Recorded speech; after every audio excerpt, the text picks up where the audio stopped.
The Pat McAfee Show. There will be no rules for our guests, for us, for the things we can talk about. Yes, speaking his mind. I've never had a problem expressing my opinions or my thoughts or anything like that. While being relatable. I haven't had that manufactured fake-ass celebrity that a lot of people have whenever they go on those big networks. I've had a chance to really build my crew, build my following, build my audience. And ridiculous. What am I supposed to do? So I'm supposed to look at something that I can definitely afford and say, nah. Is that what I'm supposed to do?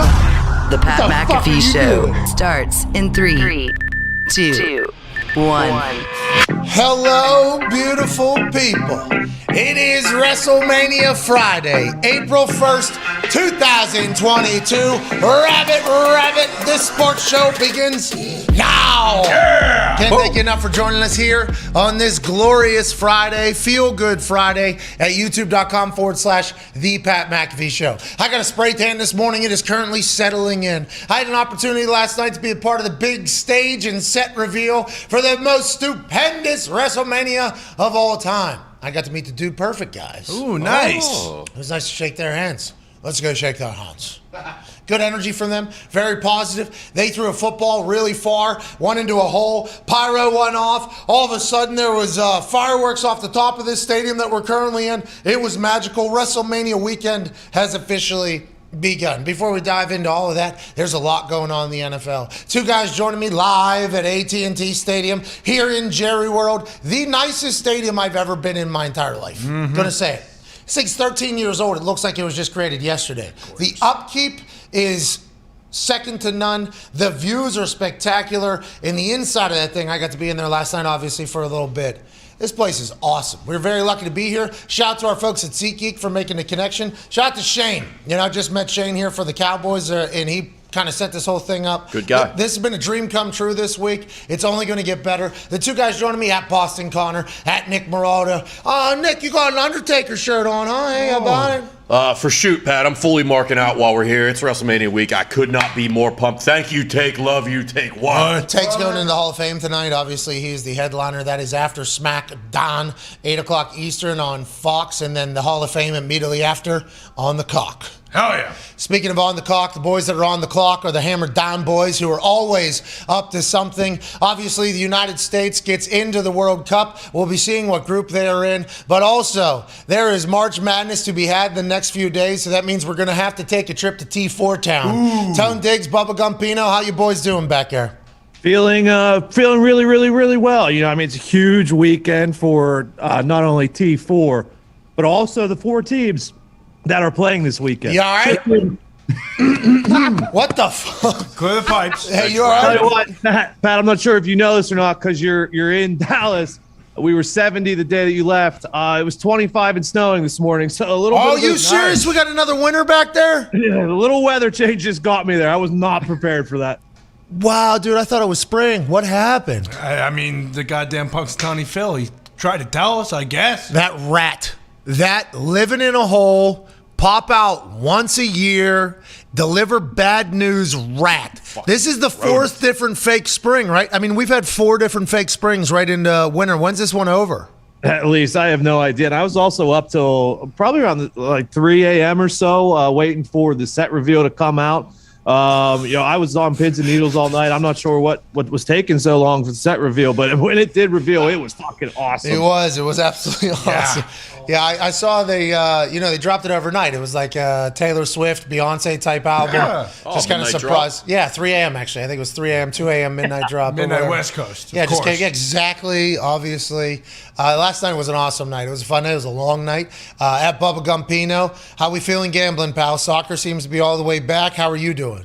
This draw is huge today. I mean, any team can go anywhere. England, Canada, USA. It's a great day for footy. College basketball this weekend, Final Four, Duke, UNC, great matchup, Kansas as well. I mean, these are massive games this weekend, Pat. All right, so let's not give away too much. There's also a free-to-play happening on FanDuel. I think you just have to be 18 years or older. Ooh. Don't even have to be in a state where gambling is legalized. Okay. And you can enter in to win $10,000 worth of prizes. Whoa. Yeah, you just got to pick what's going to happen at WrestleMania. They're not allowed to say that because FanDuel is not an exclusive partner of WWE. And who knows if I'm even allowed to say that while describing this particular free-to-play. But somebody fucking come and get me. Either side. Whoever wants to come get it, come get it. Free-to-play, pin them, pick them. You just have to go through basically the entire card, pick what you think is going to happen. My match is in there. You know. Whoa. Hey, you want to win that thing, you know. Once the spray tan starts coming in, it's starting to cook a little orange down there. Damn. Isn't it? Life is pretty good, man. All right, let's talk about what's going on in the NFL. Bobby Wagner, immediately upon this show ending yesterday, which always seems to be the case with awesome news, Bobby Wagner signs a 5-year, $50 million deal with the Los Angeles Rams. That's via Ian Rappaport, who would join us in the third hour today. $50 million contract that can be worth up to $65 million. After weeks of talking, Wagner lands back in the division as he wanted. Richard Sherman said yesterday, I believe, hey, look for some Wagner news to come. And he ruled out the Niners, and he ruled out the Chargers, yes. He was in L.A. He went and visited the Rams, and everybody's automatically assuming he's going to go to the Rams. But how will the Rams be able to afford Bobby Wagner? How will the Rams be able to have all the superstars that they have coming fresh out of a Super Bowl? And no, they haven't re-signed Odell Beckham Jr. yet, but he's got surgery. He's going to take his time. And I know that they lost Von Miller to Buffalo because he got a 6-year, $120 million deal, which is like a 3-year, $60 or $50 million deal, whatever the case. How are they going to be able to continue to build, continue to realign? But now they got Aaron Donald on the D-line alongside some other freak shows who are very, very talented. Then you got Bobby Wagner roaming at the linebacker position, and then Jalen Ramsey on the back end. Offense is still absolutely packed to the gills. That whole team's concept of we hate young NFL players, okay? Listen, if you're young, you might be great. We're pulling for you. We hope you make all the money in the world. You can cover a punt or two for us if you fucking need to, but we're going to make sure this core is a bunch of dudes. And Bobby Wagner fits their team perfectly. He'll be able to fly around. Good for the Rams, and I love when teams go all in, and this is another example of the Los Angeles Rams doing exactly what we had wished every other team would do. Yeah, there's 31 other teams. Like, usually I'd take a shot at the Colts now, like, hey, you have so much cap space. But, I mean, even the Patriots, it's like everybody should have probably had an offer in for Wagner. And also the Rams losing Von Miller almost helping them a little bit because they got Allen Robinson, too. Freed up some cap. Yeah, freed up a little cap space, and they basically replaced him immediately. And, Leonard Floyd's still on that defensive line, like you were saying. I mean, they're going to be unbelievable. I saw the boy, Will Compton. He cut a promo yesterday about the salary cap. And excuse, Will, you and me, I think he's been in the NFL 9 years. I don't know how many years he's been. Probably longer than me. I was in there for 8. Everything we were told was a lie, Will. Literally everything. Everything that every media person has told you for this entire time to kind of cover for NFL teams for not spending money has been a lie. Now, Tyreek Hill, I guess, debunks that. Devontae Adams, I guess, debunks that. But they could have scripted or set up those contracts to be long-term with kind of spread it out throughout there and be a $1 million, $2 million cap hit. That is what the LA Rams have done. That's what the Buccaneers have done. Yep. That's what the Chiefs were able to do before they had to lose Tyreek Hill. At some point, it'll catch up to them. And then when it does, by the way, they can just move the shell again. They can just kind of move the shell game and just kind of keep it going if they really wanted to. So I don't know if the salary cap is a complete myth, because there has been some cap casualties over the years. But with that being said, if a team wants a guy, they can make it happen, no questions asked. Just like old Bobby Wags goes to the Rams. Tone Diggs, this is a big piece. I mean, did we expect him to go to the Rams? And how did we expect him to get $50 million? I did not expect $50 million for Bobby Wagner. I might have been wrong there. No, I didn't expect $50 million at all. And I don't know how it was reported. I don't know if it was reported in the way it should reported, or if it was reported in the way that, people like to sensationalize things. So it was not a $50 million deal, you're saying. It says it's worth up to 65. It was worth 50. So I thought they were covering it how, the Pulitzer Prize winning journalists here at the Pat McAfee Show, this program, do cover contracts. It could have been. I'm not sure to be exact. But I think it was Nick and I maybe, when he became a free agent, we were talking about it, how these guys, like these really good guys, when this happens sometimes, and it feels like it happens a lot, they tend to stay in their division and they go to a club that they've respected and watched for years and years and years. And then that's where they want to go. That's where they tend to go. And I believe he's from LA too. But when you talk about like great defenses, and I was just thinking about this, like I grew up on Steelers and Ravens, stuff like that. Like the Steelers and Ravens always had a guy on the D-line, and that's Aaron Donald for them. And then they always had a guy at linebacker like Ray Lewis or James Ferry or something like that. So they got Bobby Wagner there. And then they had Ed Reed or Troy in the back. And then Rams have Jalen Ramsey. So like when great defenses are built, it seems like they have a guy at every level. And the Rams went out. They didn't have a guy, it seemed like, at linebacker, and they still won the championship Super Bowl last year. So it feels like now, like they could get back to where they were 2 years ago, like the number one defense in the league potentially. Well, congrats to Bobby Wagner and the Rams. There you go, Bob. And congrats to every other team that's just got to sit back and watch Russell Wilson congratulate Bobby Wagner. You deserve it all, legend. As we always say, hey, what do we always say? Don't get bored with consistency. Love you forever, bro. By the way, don't get bored with consistency is such a good life motto, especially if you're in a high-level job or whatever, because people get bored of doing the right thing, and then they start cooking up their own shit, start adding it. And I think I saw this. I went into a studio one time, and it was somebody was recording some music or whatever, and there was this picture on the wall. I believe I was on some vitamins, and I shouldn't have been there. I was riding the coattails of somebody else. And there was a picture on the wall of this drummer, basically. And this drummer, he had his arms everywhere, right? Had his arms everywhere. They're like, great drummer, this is a drummer.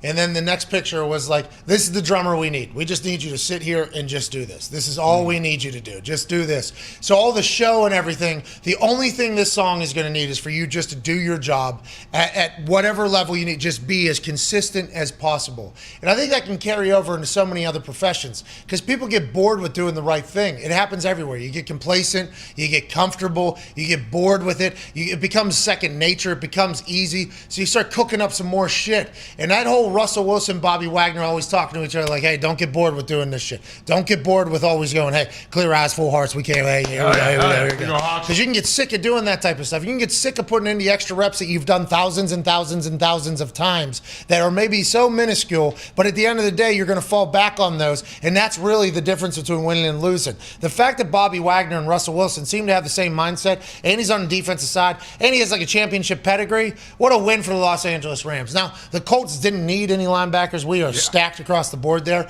so I'm not necessarily upset about this, but I assume there's some teams around the NFL like, what the fuck? How come we didn't get Bobby Wagner? Pat, what's going on with the Ravens? Okay, they were in on Bobby Wagner. They were in on Zadarius Smith. We were told Zadarius Smith was signing there. He walks out on that deal, goes up to Minnesota. Bobby Wagner seemed like a guy that could end up with the Ravens. This is what they do. They pick up veteran free agents who are cut, and they kind of revive their careers there and become studs again.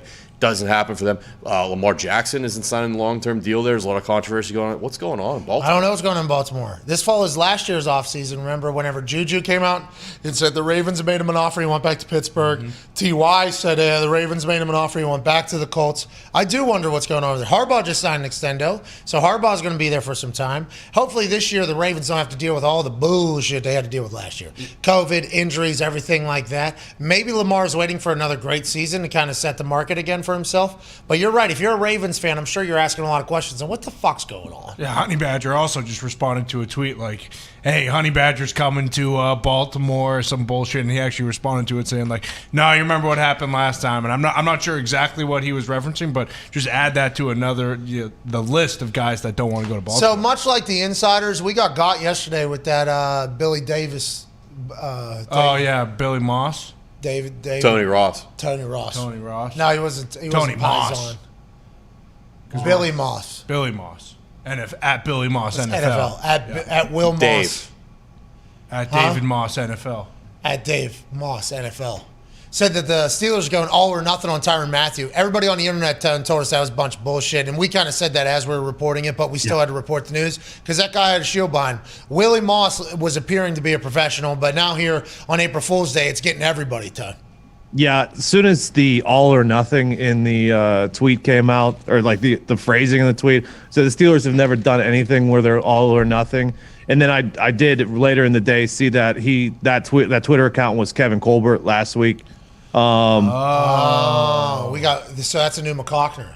He's a mover. Dave Moss. A mover. Which is troubling because if you can't trust a guy with the shield behind him in their profile pic, on who the can internet, you trust? On the internet with NFL in his name. Suit and tie. I mean, Hey, what's that other dude's name? Billy Spikes. Yeah. Oh yeah. The original. Who's it? Yeah. Dove? Yeah, That's dope. that was the report. Yeah. I love Dove. He breaks a lot of news. Speaking of news, Dan Snyder's going to have to sell the team. Okay? There's been hit piece after hit piece about the toxic culture that has been run in the Washington football team's building for years and years and years. RG3 almost wrote a book. We don't know what happened with that, explaining about how he witnessed all of this. There's been testimony. The Congress has gotten involved. The Washington Post has had private investigators in there. There has been so much that has been learned about the Washington football team over the last year that you can't help but wonder, like, man, is that the worst operating building on planet Earth? And somehow they were able to wade through all those murky waters, and Snyder was able to keep the team. He kind of fell to the back. His wife became the new focal point, the new spokesperson. You get Jason Wright in there as president. You change the name. Ron Rivera comes in. They're trying to move past everything that happened in the past that we all learned about in a rather quick fashion. It was like boom, boom, boom. This place stinks. You don't believe us? Here's another. Boom, another one. Here's another. Boom. Scandal was coming out of that whole place from everything that has happened, whether it's with the cheerleaders, with the workers, with the team, with the ideas, with the decisions, with the trips, with the money. Oh, the money now.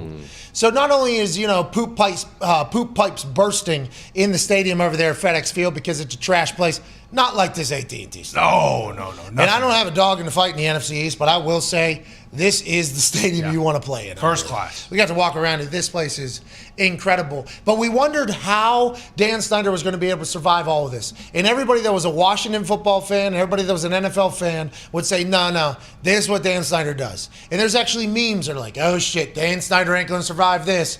Then the next one is Dan Snyder survives it. And then right after it's like, well, how did that happen? And then just kind of something else comes in. And then boom, Dan Snyder gets buried again.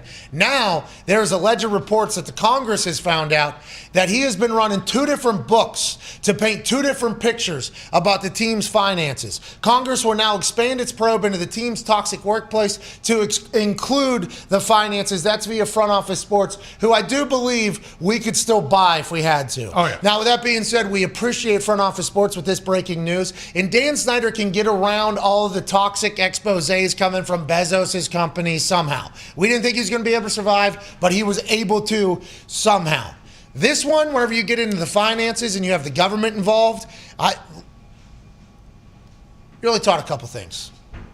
Don't fuck with the IRS. Yep. Don't do it. The Can't IRS do is it. going to get you. They got more people. They got more money they want to get. If he's painting 2 different books, as if he's running some sort of Ponzi scheme, as if he's hiding money, the government's got nothing else to do but snoop around. This could be the breaking point for Snyder having to sell that team. And in Washington, with a brand new name, now granted Carson Wentz is the quarterback, so I guess he's going to have to be who you go forward with. And by the way, if he's playing great football, I think that's a great pick.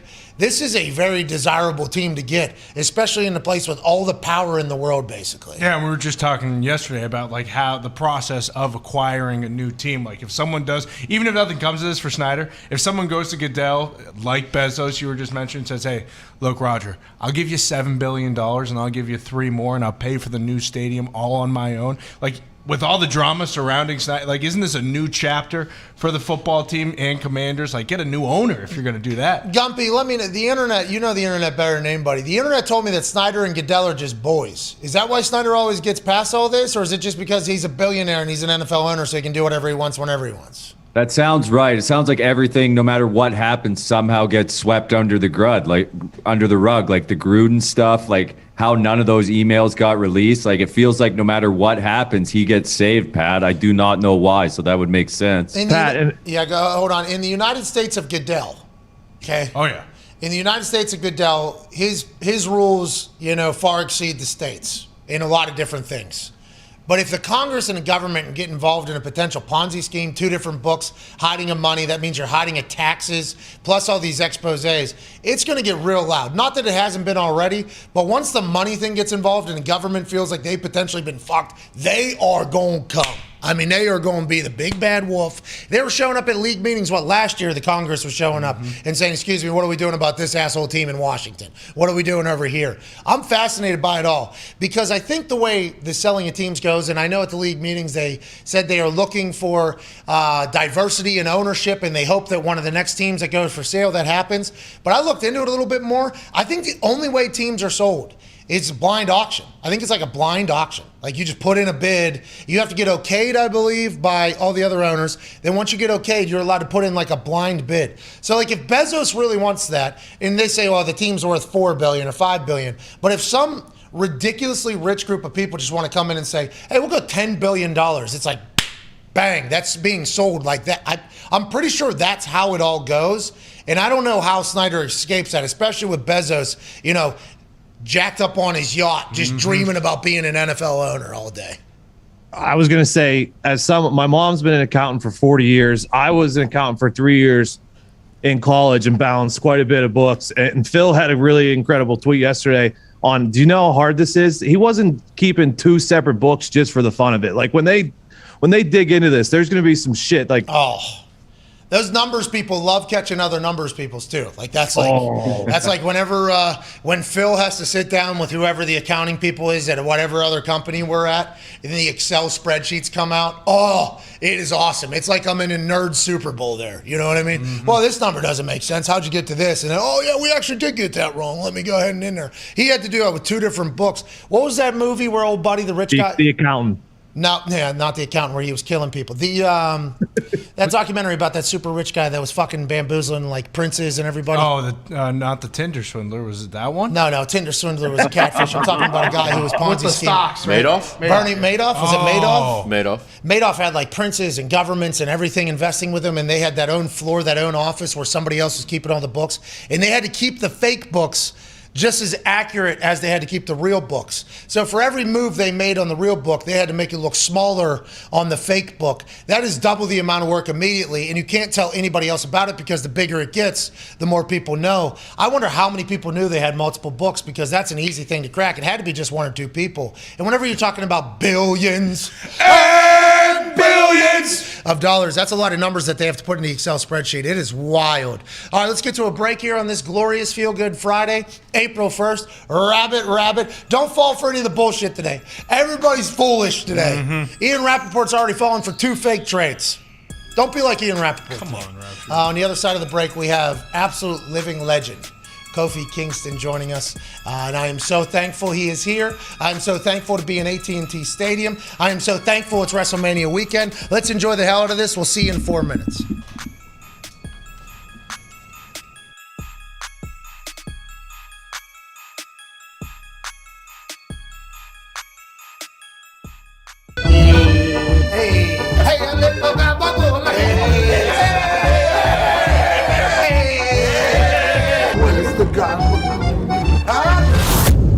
We are live in the home of the Trashers, alongside 2 of the greatest Pisons of all time, AJ and Jimmy Galante.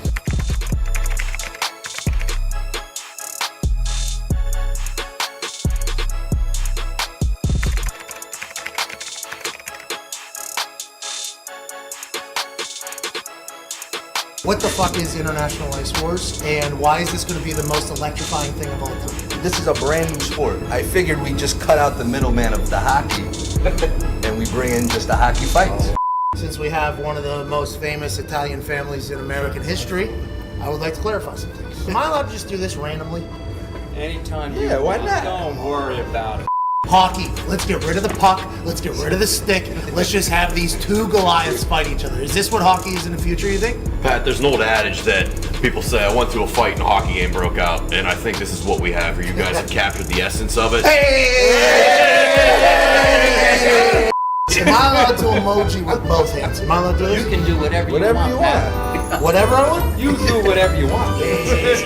How many fights May 21st? We have an 8-man heavyweight tournament on May 21st. We have 2 weight divisions, 200 and up and 199 and down. Am I allowed to do the hey, how's the mozzarella? You know, this nigga's all upset. Look, he's getting tight over there. Hey, what's going on with the mozzarella? Hey, can I get the little Vaseline? Hey, a little gabagool. Am I allowed to do that? I have no problem. AJ? Yeah, I like it. How you doing? The thing I think people will like is it's hard to sit through 10, 12 rounds of boxing. I get tired doing this. Yeah, exactly. Each fight is 2 1-minute rounds. There's a thing that rhymes with a certain brand of pop. believe it's called Fago Pop. What kind of pop? It's Fago with an Okay, F. yeah. If I was to substitute that F, put I a D see in what it, you're doing. Yeah. am I allowed to, hey, what's going on? Look at us. Word. Am I allowed to say that? I don't care. Look at us.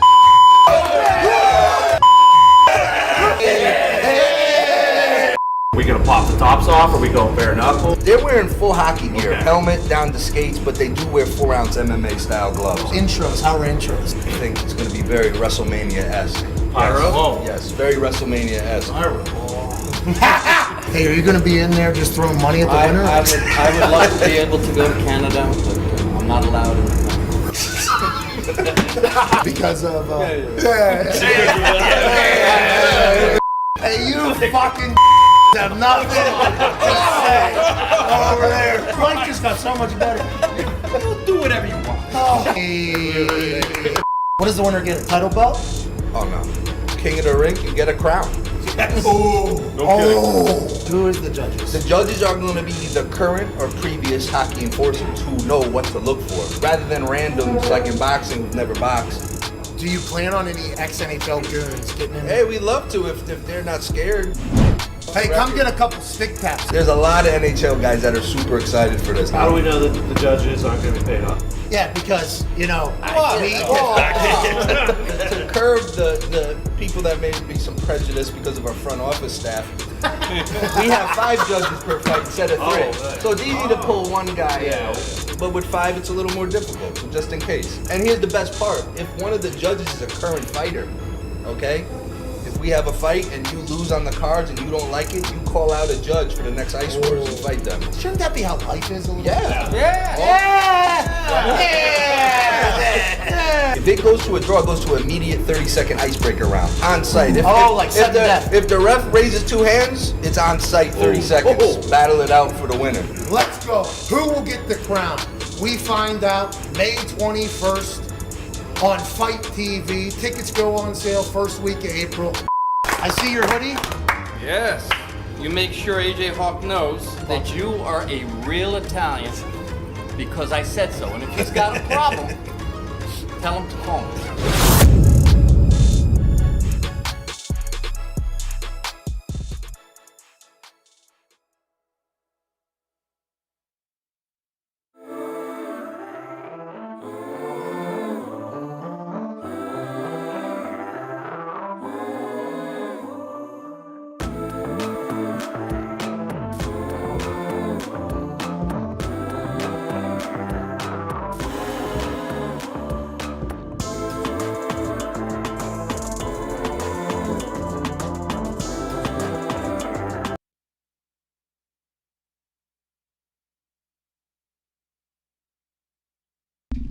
Welcome back to the Pat McAfee Show here on this glorious Feel Good Friday, April 1st, 2022, WrestleMania Friday. We're being joined by one of the best vibes of all time, a man who's been in the WWE for 14 years, the first African-born WWE champion in history, from the greatest tag team in the history of WWE. Ladies and gentlemen, Patriots fan, which kind of sucks, Kofi Kingston. Oh, sir, you can't just throw that in there like that. Well, Why would you say that? well, You're there's going to a- lie to all these people? You have on. an international audience? You're just going to sit there and lie? Well, there was a build-up, a lot of build-up. You heard Yeah. me. Compliment, Yeah, compliment, yeah, yeah. compliment, compliment. Now let's point out the flaw. This That- guy likes the Patriots, The just like that flaw. guy right there. It's like you guys don't like greatness when people say that. You know what I mean? Like you can't achieve greatness yourself unless you can appreciate greatness. You got to appreciate the dynasty that is the Patriots. You Yeah. understand that? And only when you appreciate it can you then have similar success. I'm not going to say you're going to have the same level of success. Yeah. Similar success. Yeah. You know? Hell Come yeah. on, man. No, shut up. Don't do you. me like that, Pat. No, not you, Don't Kofi. bring me You on here keep and do me like talking. that, No, bro. I appreciate you, Kofi, but you need to shut He up. makes a lot of good points. I I'm just just think they need to saying. be emphasized. You know? Yeah, I mean, Come on, man. Haven't won a playoff game in 3 years. Same amount of playoff wins as the Colts the last 3 years. Just I really, mean, Robert let's Kraft talk- actually let's told talk- me let's that. talk- I mean, the body of work. If you want to, talk about years. the Colts and the Patriots. I don't want to start anything. You want to talk about the body of work. You talk about the Colts, you talk about the Patriots. Yeah. I mean, you know what I'm saying? The Patriots are the standard, by the way. Greatest dynasty in the history of sports. Not sure it'll ever happen again, actually. No, it's special. Very special. Did you play football growing up? What did you do I did. I played football in high school. I played D-back and a little bit of running back, but my hands were very small. I couldn't catch. You see, I couldn't catch out there, but I could swat the passes down. Athlete. You know what I mean? Yeah, I was out there, and I actually wrestled too in high school. Okay, yeah, I heard you wrestle, by the way. I believe Connor from similar. Go Sachems. You know what I'm saying? Sachems, baby. Yeah. Same high school. Woo! You know? Same team you like in the NFL. Yeah. What? Same hatred from every other fan base. What? Yeah, that's what I'm talking about. Yeah, we just went back to it. Yeah. It's a thing. You know, you expect it though. Professional wrestling. Yes. Was that always the dream? Was it always something you wanted to get into? Because I talk to everybody that's in the WWE right now, especially the black dudes. Kofi, you are a guy that everybody looks up to. Obviously, like Booker T, and there's greats that have come before you. But with this generation, you are the guy that everybody's looked up to. Even the guys in the New Day, I've talked to them. Big E, Xavier Woods. They're like, well, actually, we looked up to Kofi, and then now getting to work with him was a big deal. So did you always want to do it? Did you know you were going to be a wrestler? Yeah, it's crazy because I feel like everybody has a moment where they realize, like, oh, I saw this match, and then I knew I wanted to be a wrestler, or this happened. I met this guy. For me, I feel like I've always been a fan. I can't remember a specific moment. Yeah. I used to watch Saturday Morning Superstars, you know what I mean? And just like it was a part of my routine. Every Saturday, like religiously, that's what I watched. When Raw came out initially and wrestling wasn't cool, I was one of the only people that liked it. But then Stone Cold and The Rock and the Attitude Era come around, and then everyone's giving each other like Stone Cold stutters in the hallway, and I'm like, wait a minute, you guys, this wasn't cool to you yesterday. You want to jump on the bat? You didn't even ask me. You know what I'm saying? This is my thing. But I feel like I've always been a fan, man, and I've just been attracted to the glitz and the glamour and the fireworks, and particularly for example, Ricky the Dragon Steamboat was one of my guys, and he had like the martial arts, the high flying, and the bright colors. He came with the Komodo dragon, breathing out fire. Like, how could you not be attracted to this? You know what I mean? How could you not be drawn to this? So, yeah, man, just the spectacle of it all really drew me in, and I've always been a fan of it. Well, and I think the WWE is very thankful that you've been a fan forever, because your athleticism, the way you go, your energy, the mic work, like New Day is a groundbreaking, trailblazing group that's going to be talked about 50, 100 years from now. Yeah, it's been a lot of fun, and it's funny that you say that because like we don't really think about like so far down the line because we're still in it, right? We're still trying to make great moments. We're still trying to be great. And but when you look at like our body of work and the things that we've done so many just special things. Why do you guys work, you think? Why do you think you guys work? It's just the chemistry, man. It's the chemistry. It's a very real brotherhood. Like I'm getting like emotional even like thinking about how much love I have for Woods and E, and we talk about it probably at least like a couple of times a month. We'll sit there and just start gushing just how much we appreciate each other on text. It's a very real bond, man. I feel like if you are lucky enough to meet one person that you connect with, that you bond with, that you identify with, you're lucky, right? Like it's very unique. You're not supposed to meet people that you get this close to. And I met two in the same industry. We have the same vibes. We travel together. I think we've been a group officially since 2016. I think we debuted. We've never had any kind of like argument, any kind of fights or disagreements. We're always supporting one another, and we just want the best for each other. So it's just a real bond. When we're out there, like, we're trying to pop ourselves, man. We're trying to just have fun and make each other laugh and make each other break out there, and everybody gets to watch it and enjoy it. So. Yeah, some of the stuff you guys do. You need to relax. Like in the commercial breaks, we go straight to Pat. We start messing with them, taking pictures, and I think I was. I got Kofi twerking. That's what I was about to say. Me, like I'll shake my hips. I'm a twerker. Yeah, 2 minutes straight. This guy right in front of me. Look at me. And then you want to make He's eye screaming. contact. Yeah, look at me. And then Biggie, look at him, man. And I'm like sitting there, like, all right. Don't look away. Don't he look hit away. me with a pancake in New Orleans. Yeah. You guys are coming out, hit me square in the face. Pinpoint accuracy. Yeah. You got to keep your head on a swivel out there. A lot of people, like, they'll be sitting there, like, texting. I don't know who you're talking to, but you need to be focusing on what I'm doing in there. Because if you're not, you might catch that pancake right in the cheek. You just might catch a pancake in the cheek. How many years do you guys throw those pancakes for? I think maybe like 3-4 years or something Straight, like that? every show. They're coming out with pancakes. Yeah. They're had to be dude. 1,000 of them made. Oh, yeah. And you guys were throwing pancakes. Slanging them, bro. And Slanging them. That was also with the Bootios, I believe. We had Bootios. We tried to get ice cream. That didn't become a real thing, but you know, we do what we can out there. The fact that we even had pancakes out there, like I think we had it was a lumberjack match with me and E versus I think Kevin Owens and Sami Zayn. Woods was on the outside. It was all the lumberjacks, all the wrestlers outside, making sure that when we got thrown out of the ring, they throw us back in. But Woods They beat you up, too. you know, they give you a little something and then throw you back in, get your ass back in there, you know. But Woods is on our team, so he's like not just a lumberjack, he's the chief jack. You know, he's the chief jack, so he's got to stand out. Oh. So lumberjacks, of course, they wear their flannel, right? So Woods had, I don't know where you find flannel in a towel, you know what I mean, like a flannel vest. He just went out, found one, got a flannel vest, cut the sleeves off, you know. He's wearing that. He's wearing his like lumberjack hat. And of course, lumberjacks have pancakes. So now he's out there with the pancakes. And the only thing the people cared about in that entire match was the plate of pancakes that Woods was sporting. We're out there taking bumps, getting hurt, getting thrown out, getting beat up. And everyone's talking about, we want pancakes. I'm like, God, you gonna cheer for me or what? You know? So pancakes were born the next week. We just went to Vince and we were like, hey, can we bring these out again? It's like, do you want to bring them out? Is that what you want to do? So yeah, we think the people might like it. All right, go take them, go.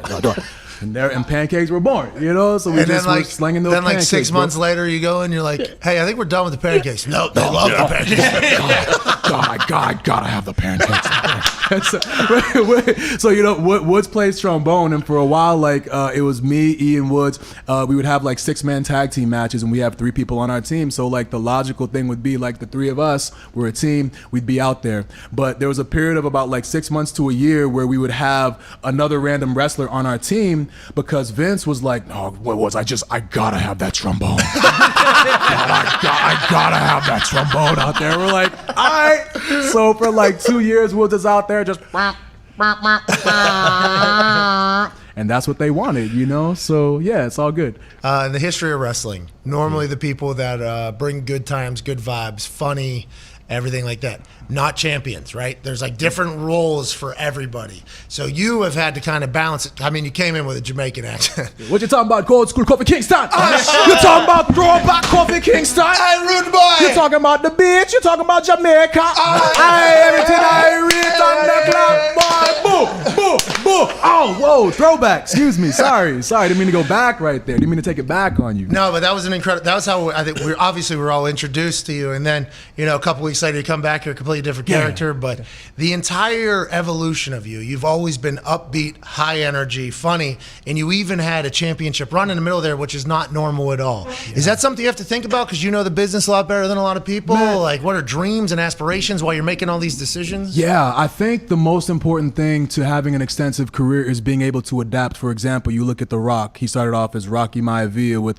all the traditional like tassels and animal print and curly hair. He becomes The Rock. Triple H started out as Terror Rising, right? You know, and then becomes The Game, the Triple H Stone Cold Steve Austin. Remember when he was speaking French? Yeah, coming out. Yeah, but he applied like aspects of that to, you know, pompous Triple H, and then he, you know, becomes this badass character that comes out with a sledgehammer and skull. So it's an evolution. I mean, Stone Cold Steve Austin, the Ringmaster, right? Like, so there's an evolution of characters. You know, you always have to find a way to adapt and move forward. So with me, that's really kind of what it's all about, right? Like, I started off as Jamaican when I first got signed, and I was doing the Jamaican accent. All the agents at my tryout were like, "Whoa, we've never seen that before." So you had Ricky the Dragon Steamboat, Steve Kern, Tim Horner from Midnight Express, Simon Dean, you know, Mike Bucci. They were all there, and they were all talking about Dean Malenko, Arn Anderson, talking about something they had never seen before. So I'm like, oh my God, like how hard is it to impress these guys? Yeah. You know, so that was what got me in the door. And then over time, you just have to figure out a way to keep on building on what you have, right? So, you know, now I twerk and throw pancakes. Hey, by the way, I don't know if that's an evolution or like a de-evolution. I don't know. Twerking, But pretty large part of the moving. Caribbean community. I think I've been down there. I've seen some gyrations happen. But you are black. You have dreads. Yeah. But you are not Jamaican. You were actually from Ghana. Yes. And whenever you became champion, the trip back to Ghana, I remember seeing it all over social media. And I think as a wrestling fan, we immediately go like, all right, is this bullshit or not? And I just asked you, like, I think the first time I actually asked you was right here beforehand. Yeah. Shoot, born in Ghana. Yeah. Haven't been back there since like you went back in '96. Yeah. Then you win the championship, you go back, and it was legit everything we saw. Like, hey, our hero has returned. That had to be so fucking amazing for you. Bro, I can't even, like, as amazing as it looked on film and all the clips, it was like 20-fold in person. I'm even getting like goosebumps and Yeah, you should. It was the way cool. that I'm feeling about it, right? So my mom has wanted me to go back to Ghana for a real long time. Like you said, the last time I had been there was in 1996 when I went for a summer.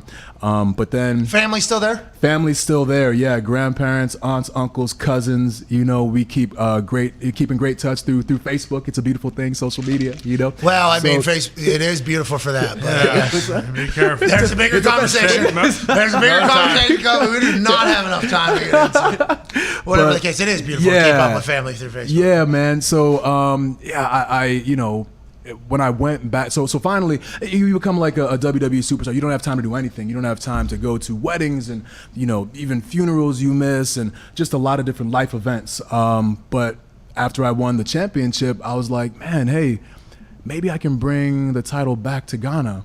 Like, maybe we can bring the film crew and do it. And I talked to like Stephanie McMahon, and she was all about it. And, you know, it just happened. And it was 4 days there.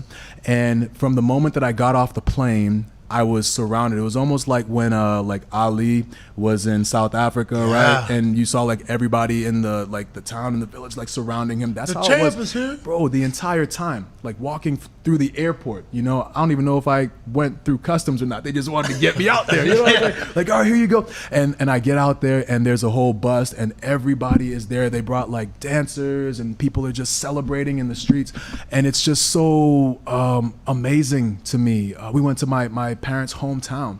So even like driving the van through the dirt roads, people are banging on the sides of it. You know, Man, I get you're out. the Beatles. Bruh, it was like Kofi Kingston is dude, back. It's crazy, man. Like that. So and then security too. We had to have like 10 cops.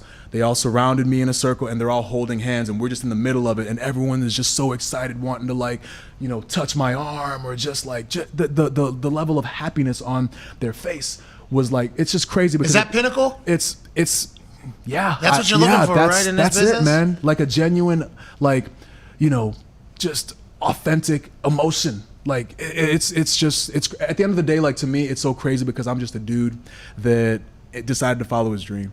You know, that's it. Anybody could potentially be in this position, and the fact that I am the I mean, in theory, I think with Work hard work, ethic, like, you know what I mean? Like a lot passion, of, there's got to be a lot of luck involved. There's a lot of luck for me. Luck, yes. But yeah, to have that kind of an impact on people's lives, and then to go to like the schools. We did like a whole little tour. I went to a school and there were kids who were, you know, 3, 4, 5, 6 years old, and I get to show them the most prestigious title, the WWE title, and on the nameplate is one of the most popular Ghanaian names ever on it. And I'm like, this is possible. So to me, like, if that inspires you to believe that you can do whatever it is that you want to do, that is like, it's so exciting for me to think about that, to have an impact on someone's life where you motivate them and push them in the direction of their dreams. Because sometimes that's all you need is a little push, you know, someone to believe in you, someone to get you to like believe in yourself, right? So yeah, man, it was just incredible on so many levels. Hey, man, that's awesome. Job well done in that whole thing because you're inspiring people. And we talked to Randy about this yesterday. You know, WWE, whenever you're the king of the castle, you can take a lot of heat. Yeah. For a lot of things. Every decision that is made, especially in this business, the fans are so passionate, so loyal, especially yours. I mean, there is very, very passionate fans of the New Day that every single decision, every single thing that gets decided for you guys to do or every outcome that happens, there is this automatic negative drawback almost about it on Instagram, on Twitter, in the dirt sheets. Do you pay attention to any of that, or you have to stay about 14 years into this? I mean, you have to pay attention to it a little bit, right? I see it. But the thing about it is that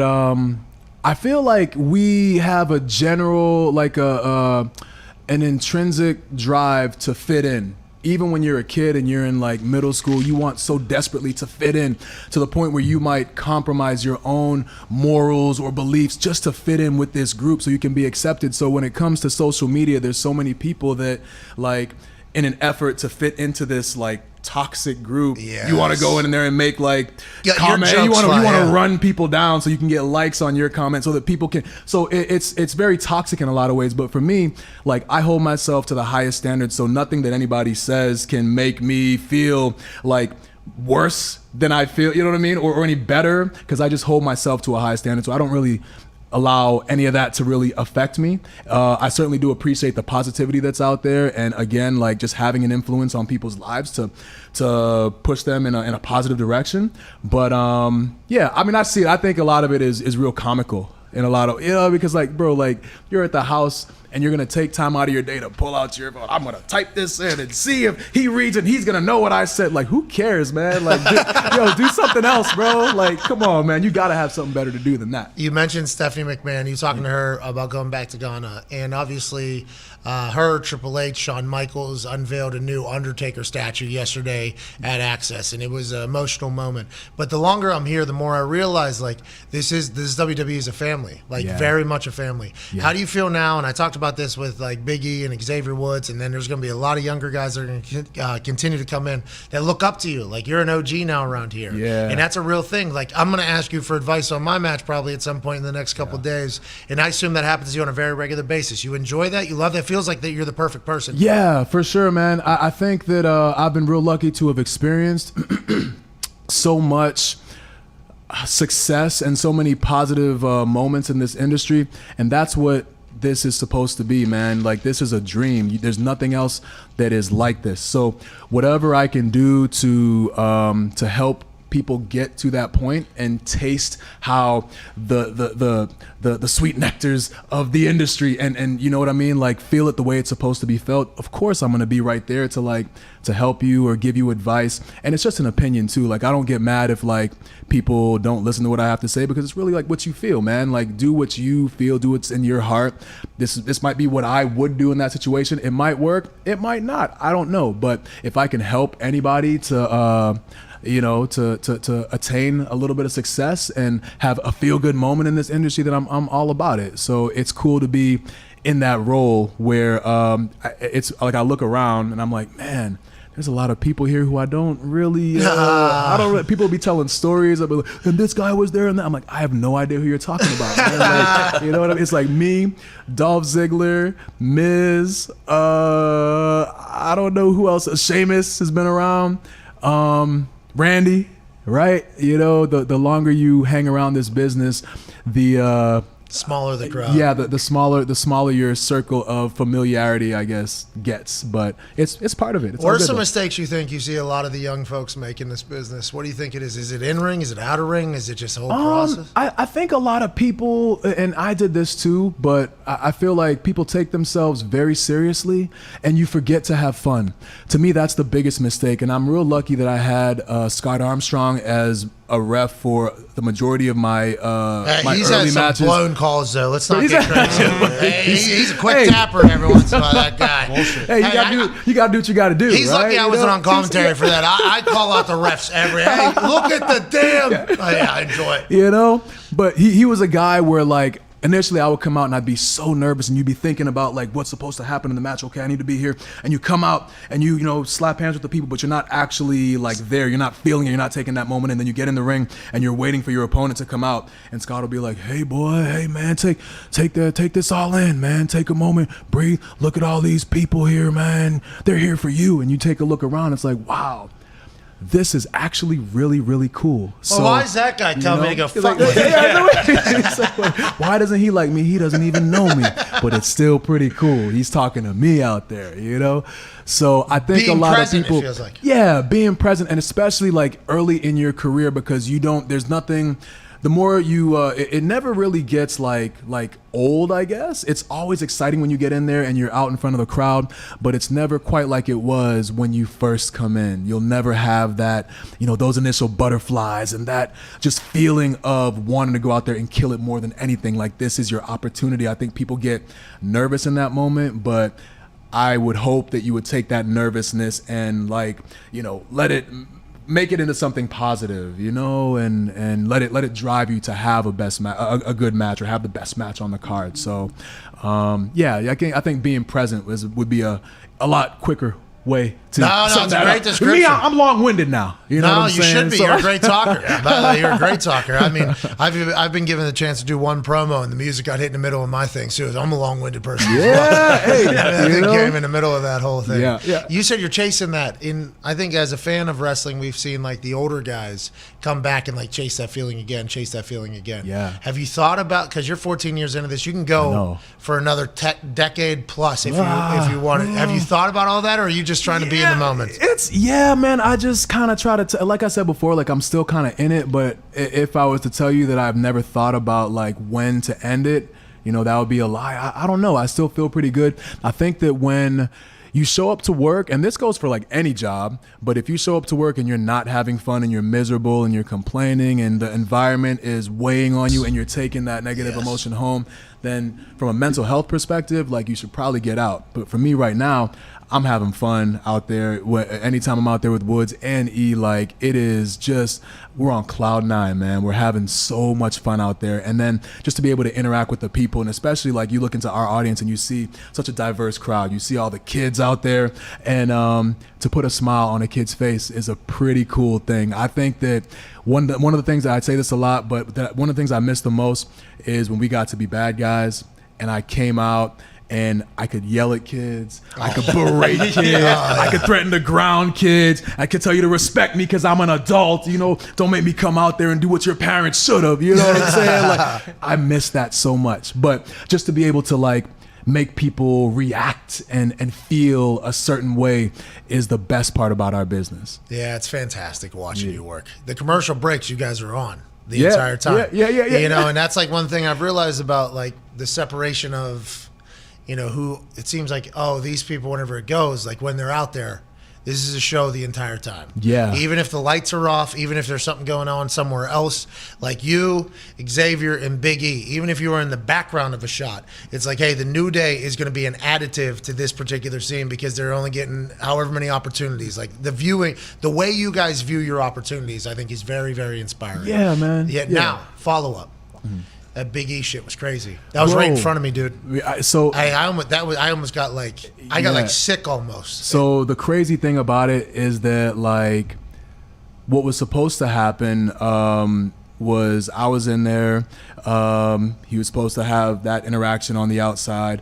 I came over to like check on him, and then we ended up going into the end of the match. So I was in the ring. I've still not seen the actual video and the impact. And I've not rewatched it either. I'm not gonna watch it. Me neither. I saw it live. Like it's crazy that you probably had the closest view out of anybody in the entire arena. Yes. So I could tell like it kind of from where the ring was, like they went up and it looked a little bit wonky, and he came down. I was like, okay, think it might be okay, but now I go over there to like actually check on him, and I'm like, okay, shoot, by the way, means real. Shoot, real. That's insider speak. Yes. Shoot, Yes. check on him for real. So I went to go look, and I'm like, okay, he looks like he might be okay. And then we ended up going into the rest of the match, and it wasn't until like the match was over and the ref came over and said, I don't know if he's okay. I was like, so then all of a sudden, like it becomes. There's a level of just like tension and nervousness, and you don't know what's going on. And I went out there, and he still hadn't moved from the spot that he landed in. That he was in, yeah. And then the paramedics are out there, and he's getting put on the stretcher, and you just don't know like what is going to be. So it was incredibly scary because. Like I said, man, I look at E and Woods, we text and talk every single day. These guys are my brothers. And the thought of like losing one of them, like it just makes me sick to even think about that. Like a piece of me would be gone. So, but on a positive note, it's best outcome that could have happened. Bro, if you could choose a way to break your neck, this is the way that you would choose. You know what I mean? So, in that city too, by the way, with those doctors in Birmingham. Like this is where we send everybody to get rehabilitated, to get surgeries. Like there was Ivar actually broke his neck a few months back. The doctor that operated on him was actually in the crowd, like chasing the ambulance. You know, Dr. Dugas, who works with all of us on our surgeries, he was there and out there on the floor. So he was in really, really good hands. And then after the X-ray, he found out that there was no misalignment, there was no spinal cord damage. It was just a fracture. Only in a broken in his C1 and C6. You know, in his vertebrae. So hey, we're happy you're gonna be all right. Yeah. It could have been. We could be having a very different conversation right now. He posted something too about like the doctor, and he's looking at his X-ray. The doctor said, if you would have broken your neck this way, you would have been paralyzed. If you would have broke it an inch this way, you would have had a stroke. If you broke it this way, you would have died. So when you think about the gravity of that situation and how like if somebody is like one step forward, one step back, or like, you know, we could be having a very different conversation. But again, like on a positive note, you see him on his Instagram, he's out there rocking his new fits and everything with his neck brace on, and he's just got to wait for it to heal. So we just take it one day at a time and hope for the best. And he's going to be, I mean, he's already back on his feet already, but he's going to be just fine. Well, that's great. Yeah. Hey, Big E, we miss you, pal. Yeah, bro. Yeah. We miss you, pal. That was scary, man. I got sick. Wow. Literally, it was right in front of me.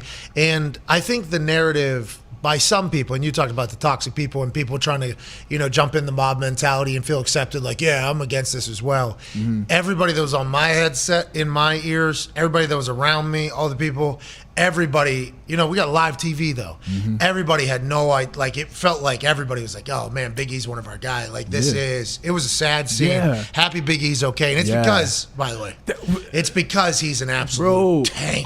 Every shrug, every rep, up until this point was all into this.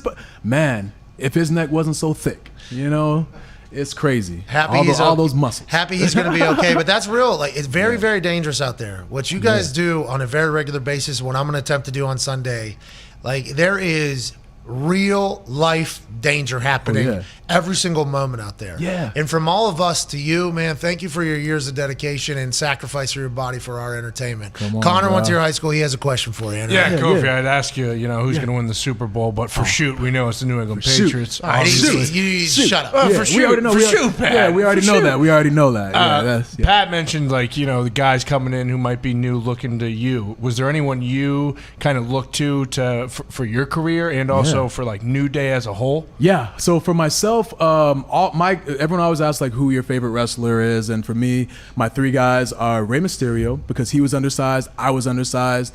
I was always told I was never going to make it because I wasn't big enough, and then I look on TV and see Rey winning championships and just being awesome. So it's Rey, Ricky the Dragon Steamboat, like I mentioned for the reasons earlier, and then Shawn Michaels. Like, come on, man. Like, Shawn is the greatest of all time. He's never had a bad match. Most of his matches were not good, but great. So those are the guys I looked up to. And the crazy part is that, like, as time goes by, people transition from in the ring to, like, these producer roles. And Ricky the Dragon Steamboat was one of the, like, head producers, like, and he would, like, produce my matches. And it'd be so many times where, like, he'd be giving me suggestions and whatnot. I'm just sitting there. I'm like, whoa, that's the dragon. Oh, I didn't hear what he said. You know, so every day, man, I think about just how, like, if I were to have a conversation with 8-year-old me and be like, oh, you like these guys you watching on TV? You like this wrestling? One day you're going to be talking with Undertaker and trading stories about your kids. You know what I mean? Like, it's just wild to think about that, how crazy life is. Hey, how come everybody's so nice, too? I was told everybody's supposed to be an asshole. That's what I was told. I was told everybody in WWE is bad people. Don't trust anybody. They will burn you. Everybody's mean. I have not got that sense at all. And now, granted, I do feel, and this is self-awareness, I get treated differently by a lot of people because of how lucky I am to have this particular job, what I've been able to do in the past and everything like that. But I feel like I have seen nothing but respect from basically everybody to everybody in this business. Yeah, man. I think a lot of it is that, like, again, and I've said it like 3 or 4 times now, but there's nothing quite like this industry. And I think we're all grateful that we have this opportunity for as long as it lasts. So, you think about so when I graduated college, I worked for the Staples Corporation. I worked in a cubicle. The worst. Bro, my God. So I was told it was going to be like an advertising job, but it was like we were proofreading these big buyer's guides that went out, and I had to make sure that everything was spelled right or the period didn't have, there wasn't a space between the last word and the period, and the chairs all had to face the inside. And the kicker is that like we put so much into it, man. And the kicker is like I know when I got one of those buyer's guides in the mail, straight in the trash. So I'm working hard. I'm getting yelled at that my pages aren't looking right. And I know I'm like, well, it doesn't really matter. Like, this is going in the trash anyway. Like, why are you getting... So, man, I think, like, a bad day in WWE beats the best day at Staples, you know? And again, I have no offense to anybody at Staples. Some people love it. Some people are built for it. They love the consistency and, you know what your job is going to be and great people. But for me, like being in that cubicle and like the gray walls and my iMac sitting right there, and I'm just like, bro, this can't be life. This can't be the rest of my life, you know?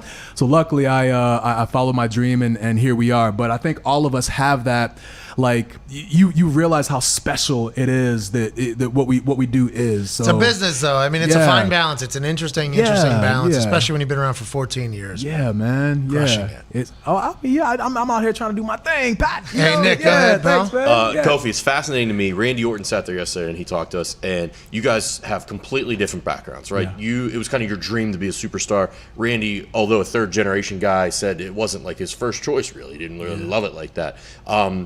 You guys, you have this super positive attitude. He was self-described as a dick, a judgmental dick is what he calls himself. So I'm just curious, like you come from these different backgrounds, you get into the WWE, and then he mentioned how he had a moment where a light bulb went off, where he figured out, like, okay, I'm going to appreciate this, I'm going to learn how to work, and I'm going to take care of everybody. I was wondering if you had a similar moment where like a light bulb went off, where it was like, okay, this is how it's done. I see how it's done from the older guys, and I'm going to pass this along. My light bulb moment was, again, like I always wanted to do this, and I always say, like, so when you're a kid, right, like people tell you can be whatever it is that you want to be, but then when you get to be an adult, you start getting to like college, and everyone's like, okay, well, you got to focus, you got to get through, you got to get to your corporate job, you got to be able to climb that corporate ladder. And when you tell someone you want to do something that's outside of the box, a lot of people don't support you because it's so atypical. It's like, you can't be a wrestler. Well, you're not big enough. You don't look like these guys. Your legs are real. So you got real chicken legs, bro. You got all sternum. You don't have any chest muscles. You know what I'm saying? You can't be a wrestler, you know? So for me, like my light bulb moment was when I did actually pull the trigger and decide to start training. Like the first day that I walked into the Chaotic Training Center, the same foundation as where Triple H went. Now, I'm a name dropper, you know what I'm saying? Killer Kowalski's old school. Okay. You know Big deal. one of the last students in that generation, myself, Tommaso Ciampa, Ivar, no big deal. Hey. But when I walked into that school, the feeling of this is where I belong. I'm going to do whatever I have to do to make it here, So it was a lot of just sacrifice and a lot of hard work, a lot of long days. I worked those 9-hour days at Staples, drive an hour to practice for 2 or 3 hours, drive back to my apartment in Boston, wash, rinse, and repeat, Sore as hell. But I knew that it was like I was working towards what I loved and what I wanted to do, so I didn't care, right? Like, if it was a cold day outside, having to drive to Staples, I would be pissed off. You know what I'm saying? But if I was like sore and I couldn't walk and move, I'd be like, yeah, can't wait to go to practice. I can't wait to go to practice. I can't move, but I love it. So that was kind of my light bulb moment, is that I just realized that I really wanted to like achieve my childhood dream, and then there was like a realistic chance that I could do it. So that's awesome. Then you start throwing pancakes at people. And now we throw pancakes and we twerk, and here we are, impacting the lives of millions. Hey, of tomorrow America. night, obviously SmackDown tonight, I don't know what's going on there, but tomorrow night, you and Xavier Woods, welcome back. Yeah, there we go. The King has returned. Surprise, surprise, mother sucker. The King is back. Yeah, you see what I said there? I don't want to get fined. You guys cuss a lot on this show, but if I cuss, I'm going to get fined. I like my money. I like my money. I got money, but I don't like to waste money. You know what I'm saying? I don't want to get fined. So, mother soca. Just when they try to replay that. Did you cuss on the past McAfee Show? No, I said soca. That is not a cuss. Yeah. Just want to emphasize that. Hey, I appreciate it. I might use it tonight. I'm like, look at these mother suckers. Yeah. Tomorrow night, back. though, you and King Woods take on Sheamus and Ridge Holland with Butch. Whoa. Hey, listen. He be lurking, Hey, bro. that son of a bitch Butch, I know that guy. Now, I don't know him as long as Sheamus and Ridge Holland have known him. They've been roaming the streets over there. They've been calling each other different names than everybody else forever. They're long friends, obviously. And I didn't even know Butch had that nickname because that's how quickly we kind of interact with each other. Right. They're a problem, though, Kofi. Yeah, they are a problem. Do you feel like shortchanged that like Butch never told you about that nickname when you guys were all hanging out? So you thought you were like close friends, but if you were really close, he would have told you, hey, this is my nickname, by the way. So you were like Yes. Well, what's the friends, deal? but you weren't like in the fold. That's as soon bull. as I got to that SmackDown, and they were like, all right, Ridge, Sheamus, and Butch are coming out. I'm like, oh, can't wait to see who the hell Butch is. Yeah. And then Butch came out. I'm like, hold on, man. That guy never told me his nickname was Butch. That guy, you know? Butch is a great name. I paid that guy a lot of money to be on my team at NXT. He ain't give you his real name. And he would always say to me, Pete, probably. That's what he always would say.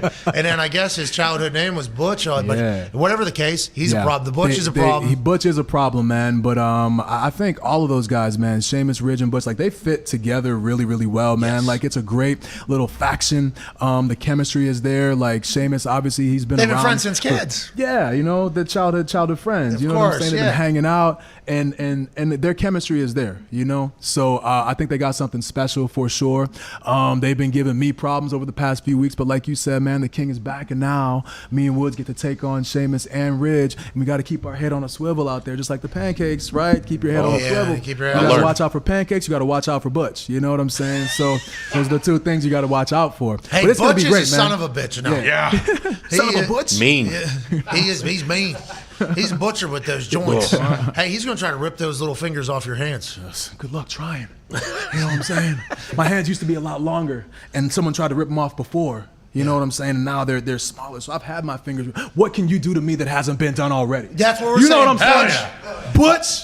It's going to be great, though, man. I'm excited for those guys. And you know what I mean? Like, your first WrestleMania, man, like, there will never be another first. So for me to be involved with these guys and be a part of their like first WrestleMania experience is pretty special to me from a performer's aspect. You know, like I said, man, I want everybody who's in this industry to be able to feel what this business is supposed to be. You know, like the great feeling of being in front of a crowd of people that come from all over the world. You know, to feel this unique feeling and that energy. So I can't wait to be able to do that for those guys. We're very thankful you stopped by. You're the absolute best. Have an incredible, stupendous WrestleMania weekend. You're the absolute best, bub. Thank you, man. Ladies and gentlemen, from Ghana, former Jamaican, Kofi Kingston. Hey, Kofi! We'll be back in 4 minutes. AJ Hawk will join us with more NFL chatter and WrestleMania chatter. I also got a text message at 3 a.m. from Vince McMahon. I can't wait to show you what that video was. Whoa. We're back in about 4 minutes. You're the best. Cheers.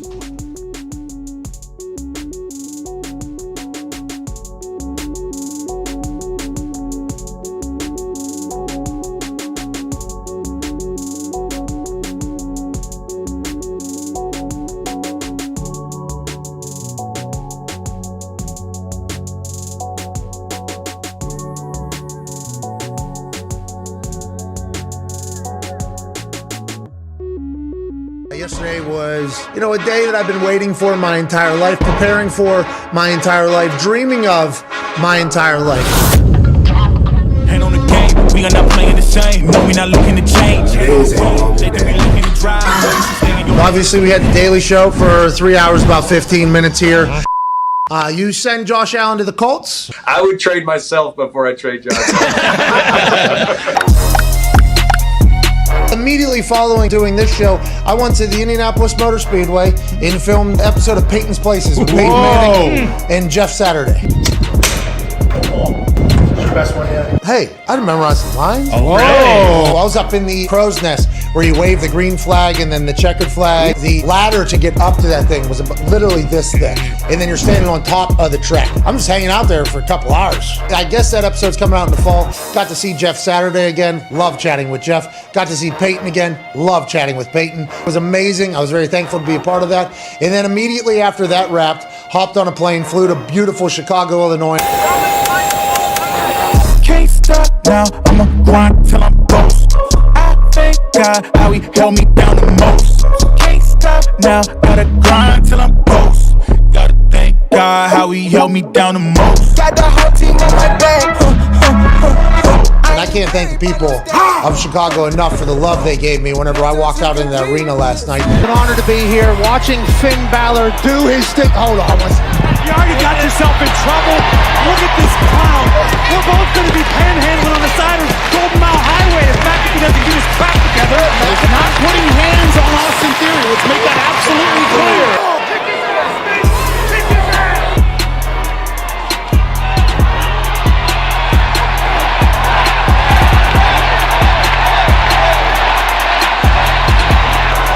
This son of a bitch get away! Keep it together, McAfee. Think about Zeno. Think about Moraldo. What the hell are those guys going to do without you? Yeah, they don't ever want me to look like a punk either, but you're right. It's a dream job.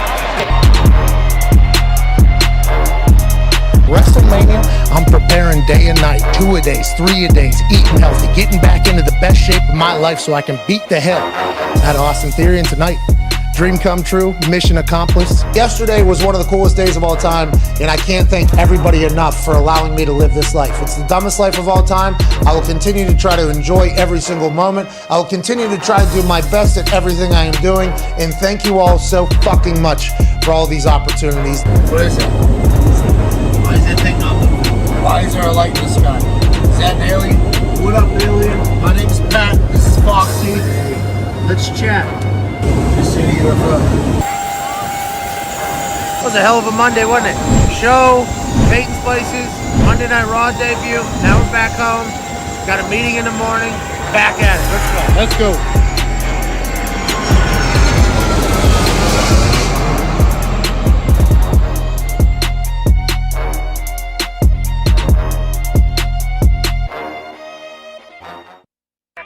The Pat McAfee Show. There'll be no rules for our guests, for us, for the things we can talk about. Yes, Speaking his mind. I've never had a problem expressing my opinions or my thoughts or anything like that. While being relatable. I haven't had that manufactured fake-ass celebrity that a lot of people have whenever they go on those big networks. I've had a chance to really build my crew, build my following, build my audience. And ridiculous. What am I supposed to do? So I'm supposed to look at something that I can definitely afford and say, nah. Is that what I'm supposed to do? The Pat McAfee Show starts in 3, 2, 1. Welcome back to that show. It is hour 2 on this Feel Good Friday, WrestleMania Friday, April 1st, 2022. Let's go now. Yeah! Can't thank you enough for joining us. We're live at AT&T Stadium. Kofi Kingston just joined us for a nice 35-40-minute chat about life as a wrestler on this WrestleMania weekend. He has been so incredibly nice to me. His only downfall is the fact that he's a Patriots fan. Speaking of Patriots fan, at Boston Connor is here. You look fantastic, pal. Hey, Pat, so do you. That tan's really coming in there. It is, yeah. I just saw my face. I'm very excited for the shower. That's going to wipe this off. What do you mean? It's only going to settle in louder and more orange, I feel like, as the day goes on here. But this is something you need whenever you're going to get in that ring and, beat the hell out of a guy in front of like 100,000 plus, by the way. Right. Look, when I went out there for the whole set reveal and I looked around, I don't think I remember just how fucking big. Every seat in this place actually sold out. And then everything on the floor. I'm like, man, this is going to be awesome. And my intro is going to be pretty sick, too. From what I've been told, it should be a good time. I'm excited to take it all in, especially with this incredible spray tan. Nick Moraldo's here. The boys, Bubba Gumpino and Tone Diggs back in the Indianapolis office. Hey, I know we got big news coming out of the Soccer Lombardi world. The drawings for who was in each group have been officially announced for the Soccer Lombardi happening in Qatar in November. The United States is in a group with who? Iran. What? And fucking England. Ooh, yeah! That's at Bubba Gumpino, who is from Canada but has been paying taxes to the Queen his entire life. He's been singing "It's Coming Home, It's Coming Home," which is a song that a bunch of drunk Brits sing whenever they're talking about the Lombardi or the Europes coming back to England, because England obviously is a massively traditionally great soccer place. With that being said, sorry about it. Not gonna make it out of the fucking bracket. Hey, Gumpy, I know Canada, I found this out on Twitter, couldn't be in our group. I kind of wish it could. What are you gonna do when the United States and Iran run a train on England in that group for the World Cup, pal? Oh, yeah. Hey, top 2 go through. We can both go through. No worries. USA has beaten England in the World Cup and tied England in the World Cup. England has never beaten the U.S. in the World Cup. 2010, the U.S. tied England. Guess what?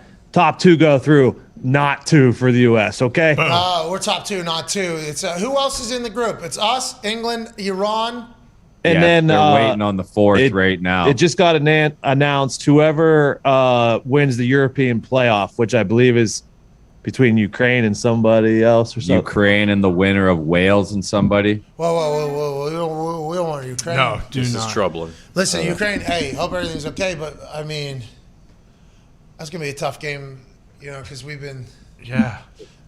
I want them to win, though, have some experience, some happiness. Yeah, you don't really want to root for them to lose. Yeah, sorry. When we beat them 10-0, I mean, there's nothing we can do. It's soccer. It's not our fault. We're not on the pitch. If we were, we'd let them win. But Pulisic isn't going to just lay down.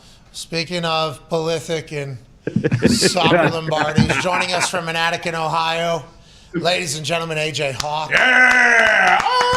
AJ, so we get to beat the shit out of Iran in soccer and in England for the world to see. 9, noon, and 3 o'clock games in the middle of November while the NFL is going on. This is a glorious day to be from America and a terrible day to be from England. They thought the 4th of July in 1776 was tough. You thought it was bad when all that goddamn tea got tossed into the harbor. Yeah. It ain't nothing for what's going to happen in here in November. Ain't that right, AJ?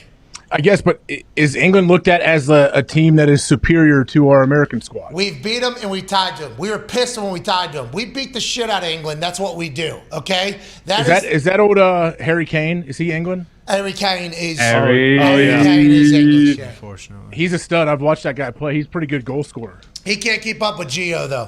That's the issue. He can't keep up with the big blonde guy we got in the back, too. That's right.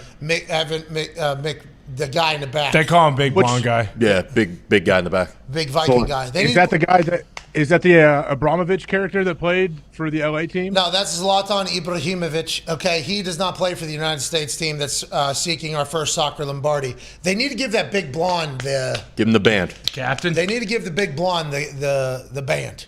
Don't put that pressure on Pulisic. Let Pulisic just go be an asshole and play all he's got to do. Because we're going into Qatar for one thing and one thing alone. First of all, to knock Iran in England, and then we're about to run right through everybody to our first soccer Lombardi. And I don't think there's ever been an easier road now that I think about it. What a great group. I mean, it is a group of death because it's a group that we're in, but this is a great draw for us, right, Gumpy? I mean, England stinks, Iran stinks, and whoever wins that game is going to stink too, right? I would worry about if Wales gets in the last spot. If they beat Scotland and Ukraine, Wales is a good team and will put up a fight in that group. But Iran, yes. So realistically, it should be England and the U.S. going through, my friend. Is Gareth Bale Welsh? Gareth Bale is still playing for Wales.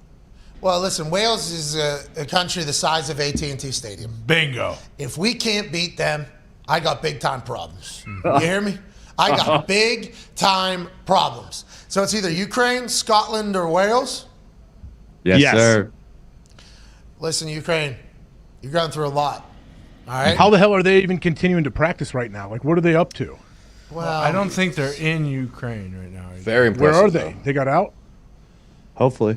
Yeah, I think I they ran out of some sort of cardio. You know, soccer players run. Yeah. They can run for days. Hope they stay safe and hope you lose by 20 to us. Yeah, T's and P's. And I ain't never worried about the Welsh in my life. Really? Not one time have I ever concerned myself with the Welsh people. I'm not even 100% sure I know where Wales is. Is that near Ireland there? Where is Wales? I think it's part of the island English panhandle. Tony mentioned Gareth Bale, but he's 50 years old. A million years old, guys. So is Harry Kane, though, and Harry Kane's still a problem. Yeah, but he brushes his teeth with rocks like all British people. Yeah, so. but is Landon Donovan coming back for this team or not? Ooh. We need a little bit of a leader. Congrats to the United States at least qualifying and getting to Sweet 16. Hell yeah. We should, by the way. We're ranked in the top in our eyes too, but top 15 in the entire world. So we should make it out of our group. Let's hope for that case. AJ Hawk joining us here from Manatee, Ohio. Obviously Super Bowl champion, all-time leading tackler for the Green Bay Packers. Bobby, Can I ask a question real quick? No. I know you're gonna try to brush past it, but there was a big announcement yesterday. You said you were possibly going to meet a great group of individuals. I assume I watched the YouTube video of you kind of prevail, like, hey, here we go, here's the new set to WrestleMania. But honestly, I understand that this dude makes it on his first throw. There's no way your first punt went in that hole. Okay. Like, come on, that's some movie magic. What did it do? What did the video say? The video, he drained his first shot, obviously. I know they do. And then you punted one all haphazardly, and it somehow magically went in. I was in Lucchese boots. But whatever you say, dude. I mean, I got video. You can just talk whatever you want to talk, but yeah, Lucchese boots, fucking big belt buckle, whatever the case. That was sweet, though. Honestly, that was a good job of, like, you were born for that, to bring all the juice that you do, and then your reaction shots. Michael Cole is great. Yeah, I like the vibe you guys have going there. It was pretty sweet to meet the dude perfect, guys. Dude, that was the perfect How many set are reveal. there? Well, I don't know. I dropped it by not screaming, dude, in the sky, and then when that thing hits, perfect! So you were there for what, like 4 minutes? He drains the first one. I'm sure he didn't expect that. The video was 2 minutes and like 30 seconds long or something like that, so it was kind of all clipped through there, everything like that. I mean, it was quick in and out, obviously. The drone fly, too. I mean, WWE production is obviously insanely quick and efficient. And there's Kobe to my left. Electrifying. I got to hang out with him a little bit before the shoot, not during the shoot, obviously. We got to hang out for like an hour, 2 hours together before the shoot even started. He is a great guy. Tyler. For shoot, was it fun? Like for shoot? Yeah. Yeah, I have a blast wherever I'm at. Okay. I mean, I'm going to have a good time. But yeah, this was the end of it. They inspired me. I said, hey, Kobe, give me the damn ball. I accidentally dropped a GD in conversation with them. I know they're super religious, so I felt bad about it immediately. I apologize. That belt buckle got in the way a little bit of the leg swing. I had Lucchese Cayman's on. Tyler, who's made like 14 billion views worth of trick shots, is watching. And then, I mean, Bang. AJ, you tell me, pal, look at, huh? You know they got what? AJ? You're right. You cannot fake that reaction. That ball went in. Mm-hmm. That's genuine. Thank you. Big Beard is pretty yoked. Tyler? Yeah. Yeah, Tyler, he can spin that pigskin. He was a high school quarterback down here in Texas. So he can So spin. are they on tour right now? They were on tour. I'm not 100% sure if they still are. Over 14 billion views, those dudes. Damn. Okay. We just cracked a billion. We're pumped. They've been doing it for 13 years. They've been doing that. So nothing short of impressive. It was very nice to meet him. And the new WrestleMania stage is very nice. My hair, I don't know what I'm doing with the hair. Put that video back up. 1 second. All right. I thought your hair was it adds to the whole thing. Your excitement, your hair goes crazy and gets taller and taller. I know, but towards the end there, if we can get to whenever there's a zoom in on me going banana lands.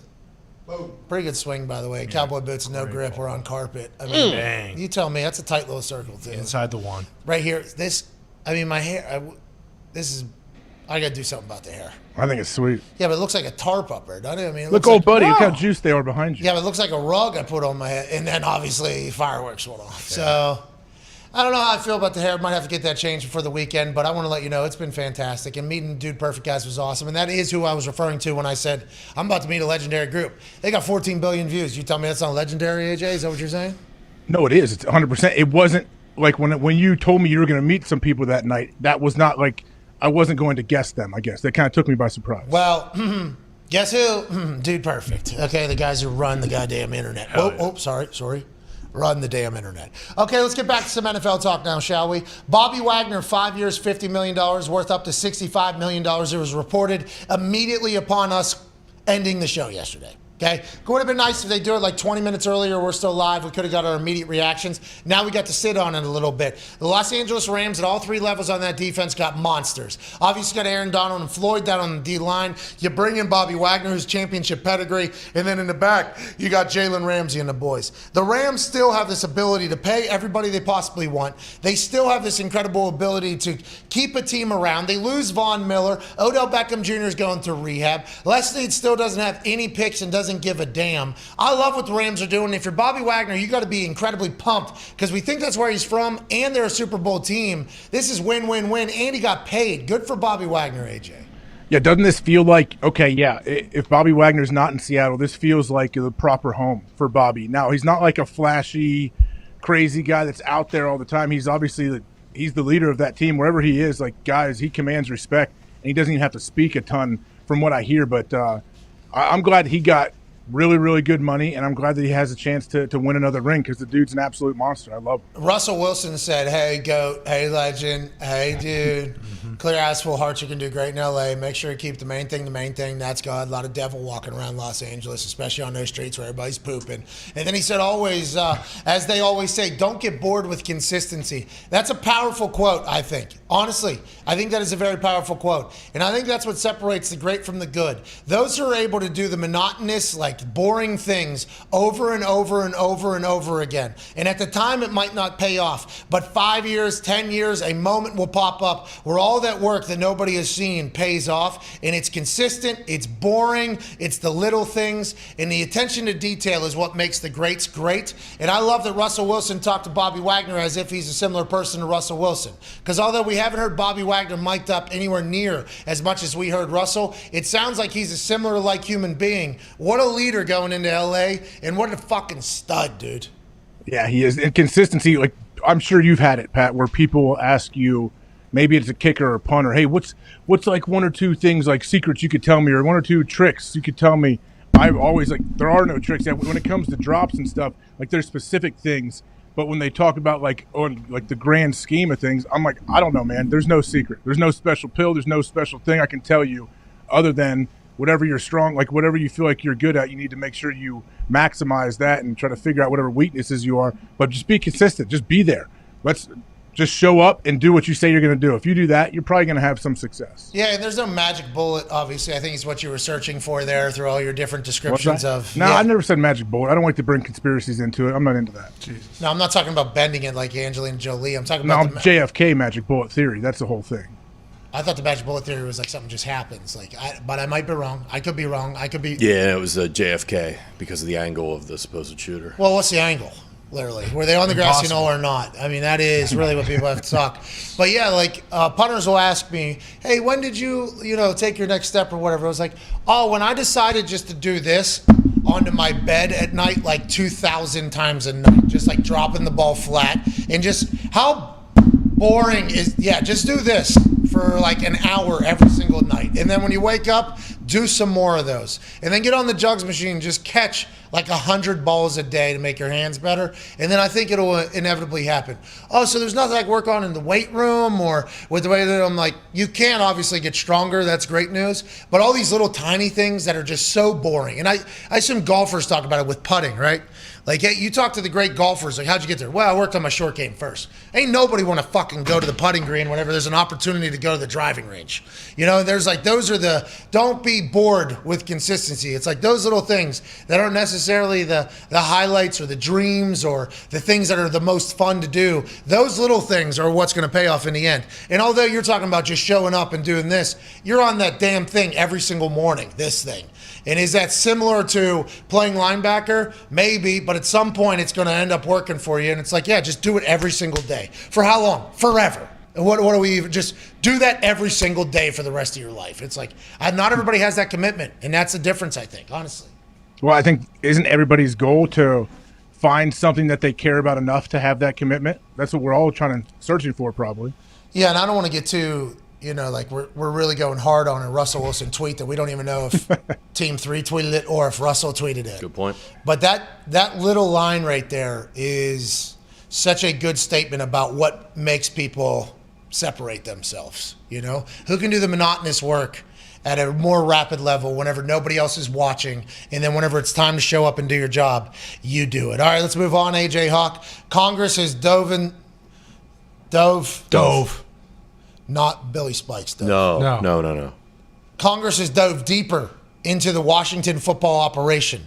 Now there is reports via Front Office Sports that the Washington football team, after all the exposés from the Washington Post about being an incredibly toxic culture, being run very poorly, it's $1 billion business, kind of an embarrassment to the Shield, even though all the players are told, protect the Shield, protect the Shield, protect the Shield. Feels like through everything we learned, and I would assume in every office there is wrongdoings by people, either on purpose or not on purpose. But from what we learned about the consistency of terribleness coming out of that Washington building, you thought it couldn't get any worse. But somehow, some way, Dan Snyder was able to slither his way through the entire thing. You know, he was able to survive. His wife became the new focal point. She was showing up at the one per club meetings. She was the one doing the interviews. Hey, Dan, everybody hates you. Let's get you out of here, and maybe we can survive another role. And a lot of people on the internet said, well, Snyder's Roger Goodell's guy, and we live in the United States of Goodell, so that's all that matters. Now that Congress has an actual thing they can get pissed off about, like we're learning that they were running 2 completely different books,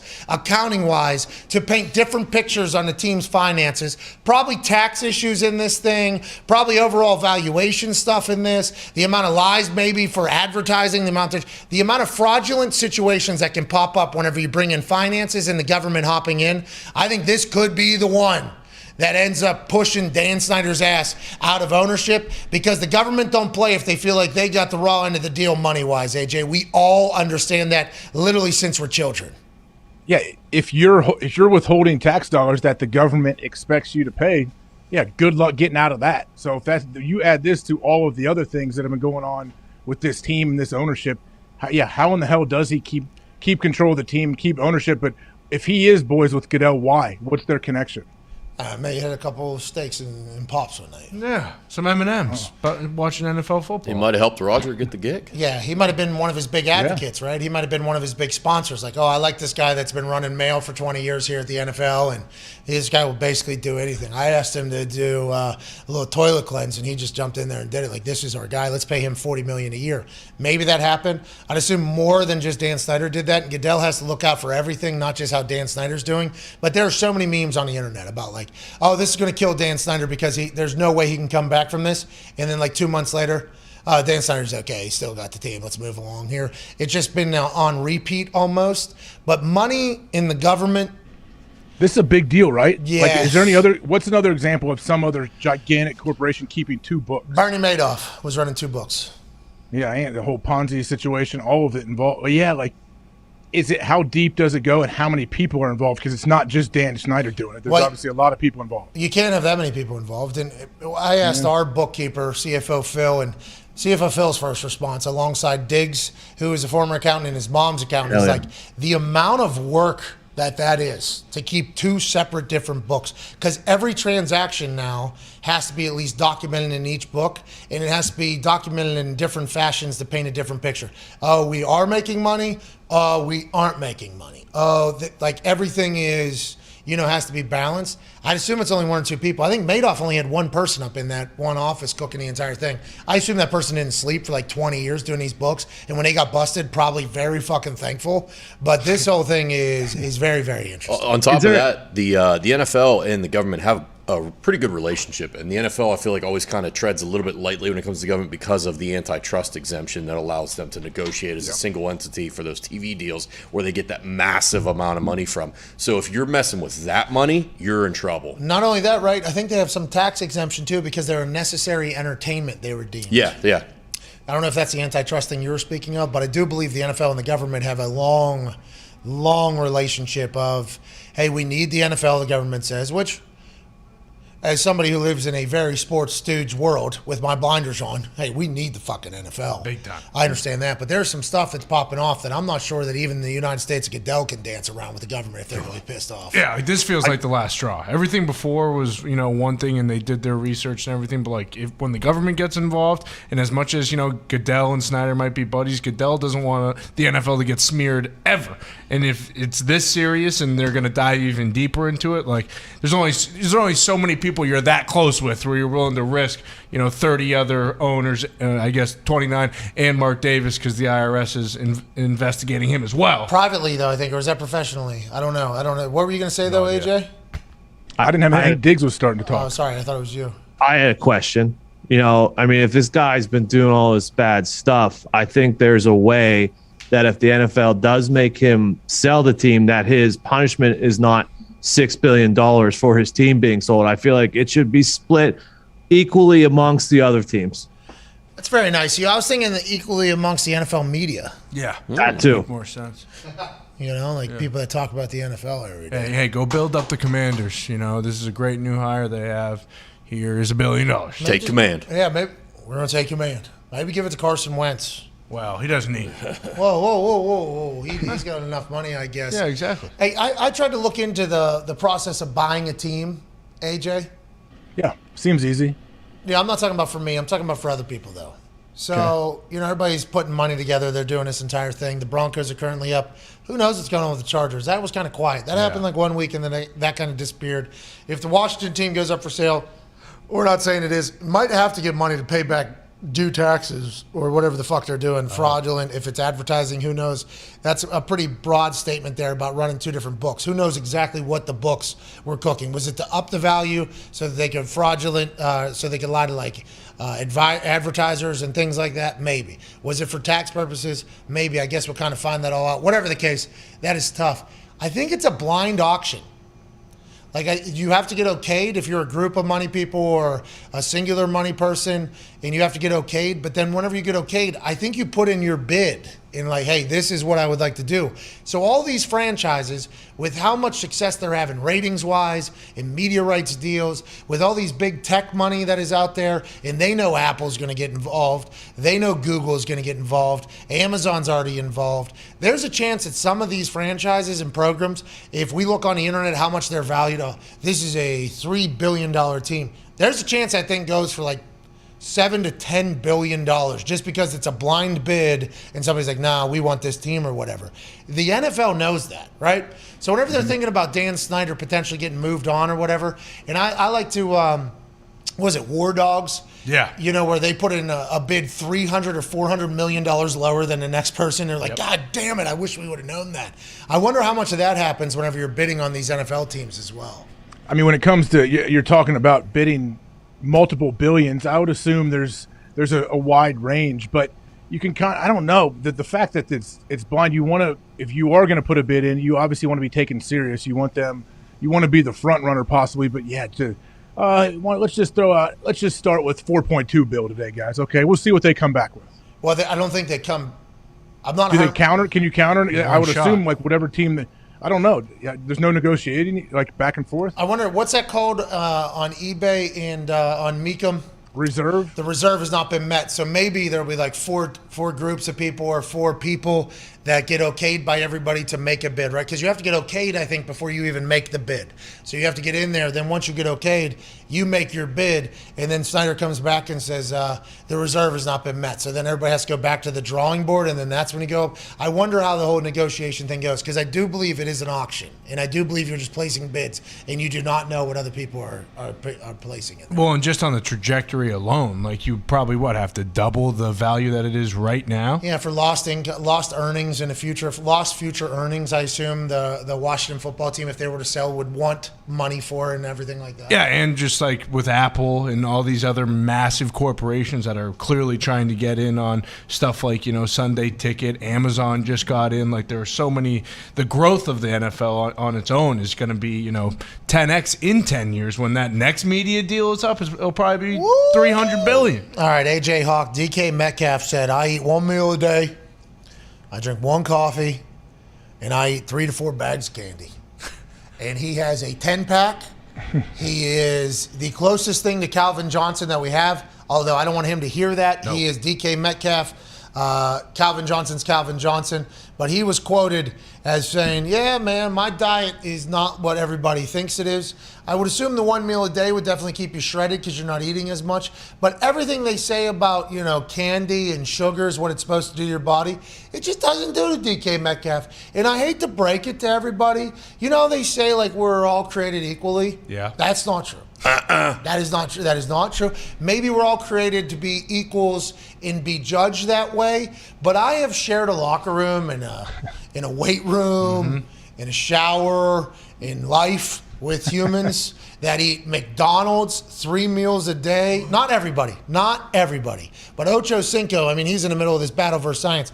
Eat McDonald's 3 meals a day, able to go drink at night, have pizza afterwards, and then you see them 5:30, 6 a.m. somehow going through a workout, taking their shirt off. Maybe they lose one of their 8 abs, maybe, but after the workout, it is back. DK Metcalf is a freak. I'd assume there's a lot of working out that has to happen to continue to keep the muscles in there and the regimen in there. But I don't want anybody else thinking that just because that's what DK Metcalf does, that's the blueprint to become DK Metcalf. You have to look in the mirror and say, DK Metcalf ain't fucking me. You know what I mean, AJ? What do we talk about all the time? Like, genetics are so different for everybody. There's genetic freaks. Obviously, DK works very, very hard, but you see a guy like him and everyone assumes, oh, he has probably like a bodybuilder's diet year-round, 365 days a year. You know, we played with a lot of guys, especially when you're younger, that you can just do whatever the hell you want, and you got a 12-pack, and you're jacked and you're shredded, and that's just how it goes. Now, for some people, eventually it slows down as they get older in life, but yeah, there's a lot of people like that. Not all of them, and everybody is working. The majority of the NFL guys work very, very, very hard. Diligent. But there's definitely I don't know what the percentage would be, but there's definitely like they're genetic freaks, athletic freaks. Yeah. So a lot of times I watch guys eat Egg McMuffins 4 times a day and 4 Twix bars and then drink a Mountain Dew and go to bed, and they got a 15-pack when they wake up. And they'll run a 4.3 the next morning. It's like, what? There's people like that. You got to understand, hey, like, what do I say, Pat? Life's not fair. And once you realize that, you know, you do say that. You're the one. You should put that on a shirt. Yeah. The whole thing about watching these dudes do this and then go do what they do, I think that's why team sports help people mature quicker. Because once you realize, like, there's going to be failures in life that are just completely out of your control. Yeah. What you have learned about what you're supposed to do to your body, how you're supposed to act, and what will happen if you do that, you're going to run into somebody in team sports where they completely debunk that theory. And it's like, oh, those books have been lying to me. These doctors have been lying to me. Hey, nutritionist, you're telling me I got to eat all this terrible shit. I'll become more explosive. My man over here just hang clean 400 pounds. I literally saw him drink a case of Bud Light last night. What? I mean, can we have a conversation? Well, alcohol actually slows down your digestive system and everything like that. Well, how come this guy had an entire bottle of whiskey last night and he still got a 6-pack right there? Can you riddle me this? Well, everybody's different. Well, then stop painting me in the same picture as you paint everybody else. And as you get older, I assume DK will change. As he gets older into the game, 10 years, 11 years into his career, he is obviously incredible. He'll want to maintain that. But you think about like T.O. Like T.O. is, unless he's eating just bland-ass chickens. The A.J. Hawk diet and the people that really take care of their body and the bodybuilder type thing, that is bland-ass chicken. That is terrible rice every single meal on repeat every day. I'd assume that's not what T.O.'s doing. No. That is definitely not what Ocho's doing. That's certainly not what DK Metcalf is doing. And I think it's another reminder that, hey, be who you can afford to be. If you start eating some candy and become a fat ass, probably not the right thing. But if you can eat 4 bags of candy every single day and look like DK Metcalf, live your best life out there. Live your best life. Zito, were you going to say something? I saw you raise your hand. That was fascinating. No, I was just wondering, was the one meal the 4 bags of candy, or is it an actual meal? I was a little confused by that. Well, the one meal, I believe, was in a comma, and then the 4 bags was like the his snacks. It'd be very impressive, 4 bags of candy. So he Every laid day. out. Every day. He laid his schedule. I was like, to your point about him working out, he works out like twice between 8 and 12. Noon, he drinks his coffee, relaxes. That's one workout then, right? I've always assumed that you have to leave weight room, do something, come back for that to be a second workout. He just has one incredibly long workout, or do you think he does things in between his 2 workouts in between 8 and noon? I don't know. I mean, I would think maybe to take a quick break, get a snack and a coffee. And then you're back in there? The coffee actually is at noon, and then the 4 bags of candy is at 4:30, and then the dinner is at 8:30. And that's the one meal. And that's the one meal, dinner. That's how he laid it out. Good sugar rush at 4:30, 5 o'clock there. Well, that gets you past the coffee crash. Yeah. Can I adopt this? Yes, do it. I mean, Zito, I literally just went on an entire speech about how some people can do this and some people can't, but I mean, why not give it a go? Why not? Why not? Grass is green on the other side. Never know till you try. The Find first out. time you talked to Bobby Lashley, he told us something similar. And Bobby Lashley is a mountain of a man, absolute freak, totally shredded. What did he say? He said he only works out maybe 30 to 45 minutes a day just to kind of maintain. Yeah, I don't really do any heavyweight either. I do lightweight now or whatever. I'm like, how come you don't post like you just, benching like 600 pounds? He was like, I don't really do that anymore. I do probably weight that you do. And I was like, all right, easy. He does those push-up things, right? Yeah, and then he gave me a push-up challenge that I've yet to start. I'm gonna see him this weekend. No, I thought you did it. I thought you did it last night. Oh yeah, I started it. I loved it. Yeah, you got to like 22 Yeah, minutes. you got back. You guys did the Dude Perfect. You guys both hit it one shot, and then you came back, and that's what took up most of the time was you were in your room doing the push-ups. I was up till about 4 a.m. this morning Eastern time. AJ, a long night last night. WrestleMania. What's the video you say you got? Of what? I don't know. You said you got a message. Yeah, 3 a.m. I got a text message from Vince McMahon with a video in it. Okay? Interesting. Very, very interesting that this happened. I'm assuming this was not filmed immediately before he sent it to me. Foxy put captions on it so everybody could see this. Imagine looking at your phone, and I was up at this time, WrestleMania weekend, long nights or whatever, and I see, on my phone, old Vinnie Mac. Ooh. I'm like, all right, what is this about? He must be thanking me for coming and humbling Austin Theory and everything like that. I open it up. It's just a goddamn video. Watch and listen to this video coming from Vince McMahon, a 76-year-old man. A 76-year-old man sent this to me at 3 a.m. via text message. Go ahead and run this thing, Fox. So, Pat, Austin Theory, your opponent is WrestleMania. Just left the check. Look what he did here. He put 1,000 pounds right here in the pit chart. And he knocked out 10 reps. Mike and I, another day at the office, I'll just show you how it's done. 1,000 pounds.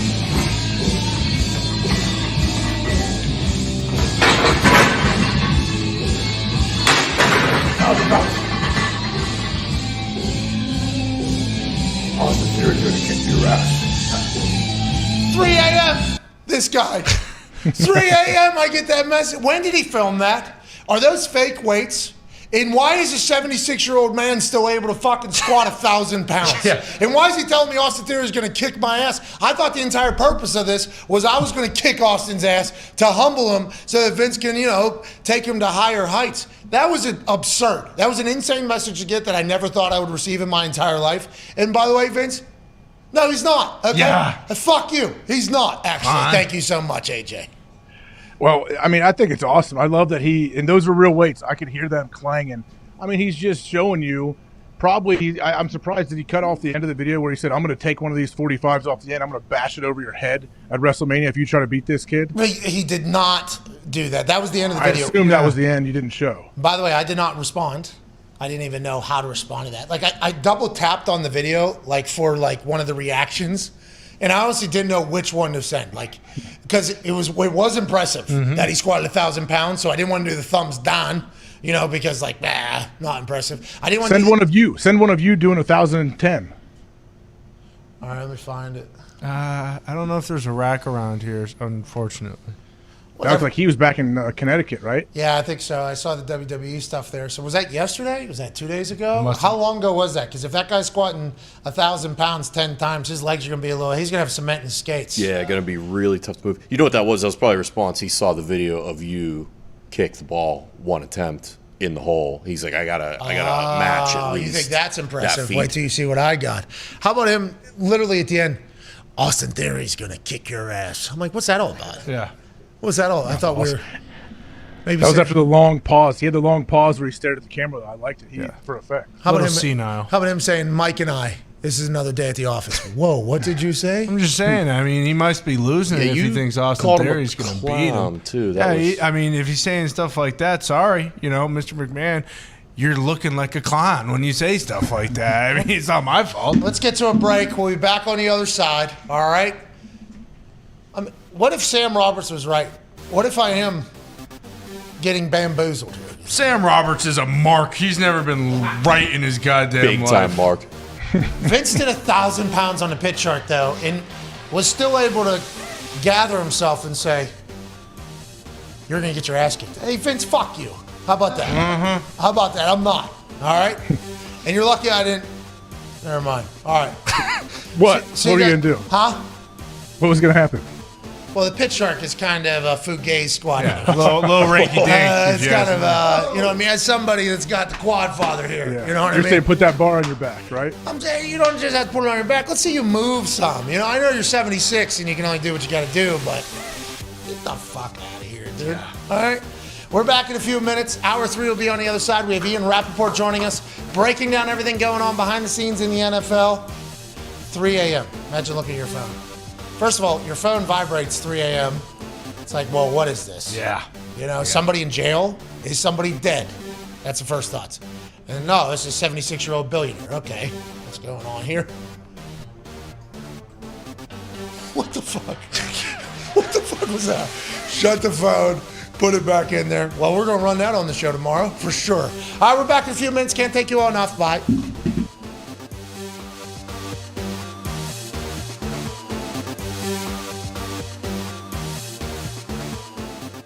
Offer you something. Okay. Do I need like a pen or something? You probably need a chair. Yeah. So, and that's where you normally are. You know, it's like, and I know you love what we do, and you're a part of the team, big time. And people in the organization really enjoy it, and fans all over the world really enjoy you being you.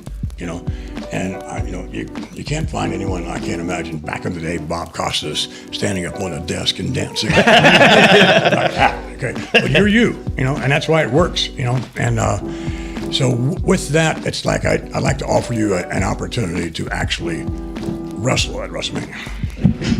Oh, that'd be a dream, boss. In the ring. Now it would be the difference though when you played for the Colts. It'd be the difference of like, okay, you're the punter. Okay. But now, in the ring, you're going to be a linebacker. 24 tackles in the NFL. No big deal. That would be a fucking dream, obviously. And by the way, there's been a lot of chatter on the internet about me getting back into the ring and wrestling at WrestleMania. And I've had so many torn, conflicted feelings because, you know, I'm out of shape. I ain't out of shape. There's a lot of vitamins that go into these lungs, Vince, and like the things coming up. But WrestleMania is something I've obviously stolen from you. By the way, back in the day, we'd go to whoever had the black box would steal WrestleMania. So sorry about that. I probably owe you like $7, $8, $99 or so or like that for that whole thing. But obviously, it is the standard at WrestleMania. I would love to. That'd be an absolute honor. See you in the ring. We'll find some worthy opponent for you. Put you in the ring. Wow. Awesome. Holy shit. Hey, huh? Did you see the ring when you walked by the way? I did. I was impressed. You have your own ring. Yeah, I got it looks like a standard WA ring. Well, listen, I don't know if that's how hard your rings are, but goddamn, that thing hurts. That thing hurts like hell. This is incredible, by the way. Is this a real deal? I mean, are we really? Yep. No, I don't bullshit. I don't do that. Let's go. Here we go. Yeah. Hell yeah.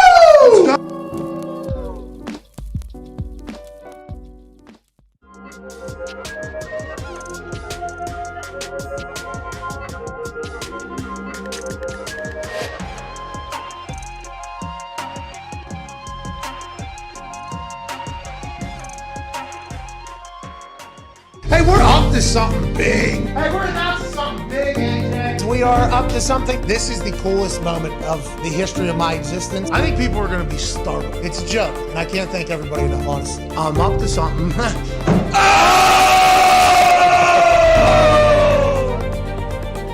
Today's a big time day. Let's go.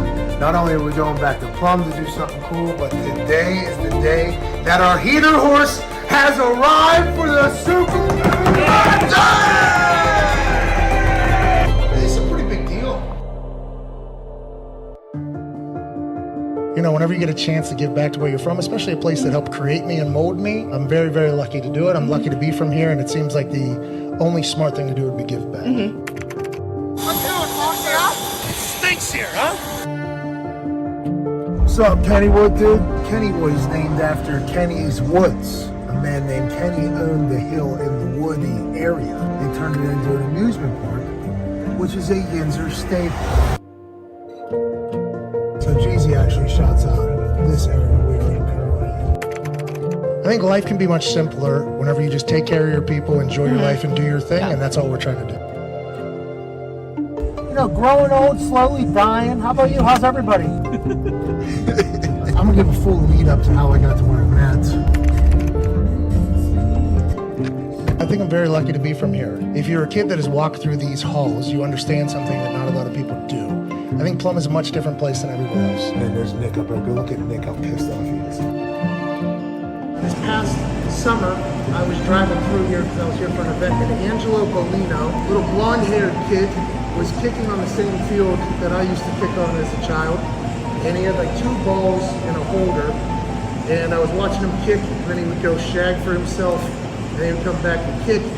And the easy question is, if he had 10 balls, how much better could Angelo Bolino be? If I would have been able to have 10 balls, 15 balls, new cleats, new everything, chances to go to camps with my teammates and everything, what could have happened? So I said to myself, literally after meeting with Angelo, great season by the way, dude. I said, if I ever get a chance, I'm gonna try to take care of the potential humans and kids that were in my exact position in Plum.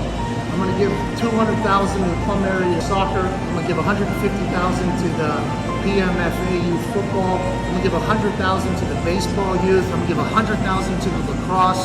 And then we're gonna have $2 million in this fund that'll just start. And hopefully it'll only go on from there. Sweet stuff for sports. Just anything to make everybody's, the teams and the players' lives easier, better, trying to streamline the entire process of taking care of the athletes at Plum High School is kind of what it's all about.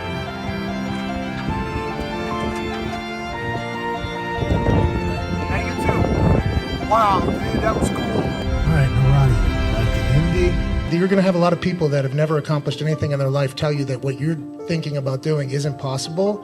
Just because they don't think they could accomplish it doesn't mean anything to you. Cheers, everybody. Hey, we're all Mustangs here. Let's go.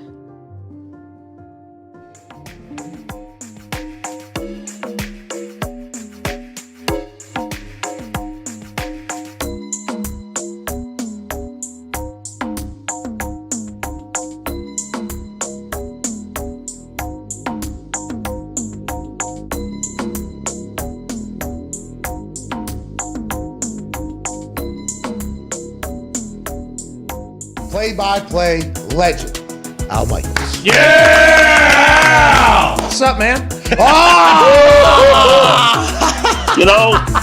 I decided to dress for success. I respect. I've been working out all week, baby, just to be your doppelganger. And I got to tell you something. I don't know what the future is going to hold next year, but if you got a spot for me, either in the studio or I could play the role of AJ Hawk as well. We have room for you wherever, whenever. Okay, so let's dive right into it. You know that I exist. This is awesome. I love this show. No. This is everything I dreamed about, right? No holds barred television. None. How long you been in the game? TV game? I said forever, but I should have done more research. This is 100% on me. How about 1968? I did the Hawaii Islanders of the Pacific Coast League. Minor league baseball. Then on to the Cincinnati Reds in 1971. That's 50 freaking years ago. Marty Brenneman succeeded me for the next 44. I did 3 years there, and then I went to San Francisco. The Giants tripled my salary. And that's why. And then ABC for 30 years and NBC for 16. And here we are, man.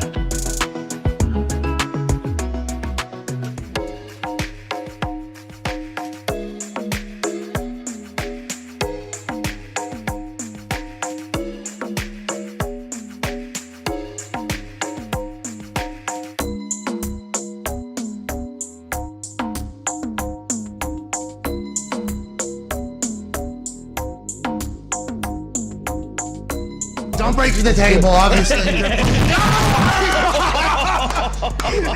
I just break shit. Sorry, man.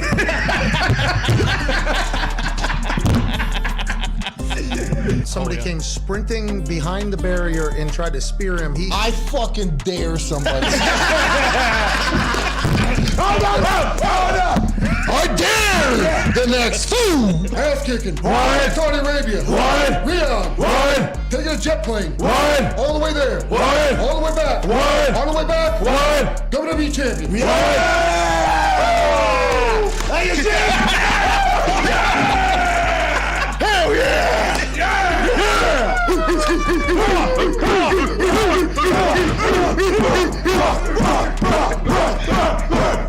destroyed our shit.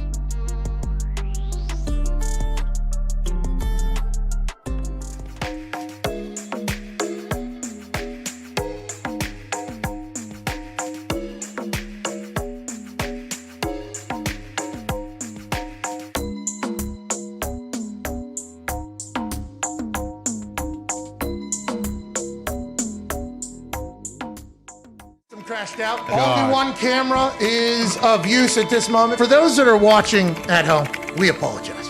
This is Wrestling Feel Good Friday. I can't believe that the cameras aren't working on today of all days. Yeah, well, I mean, if This is the universe.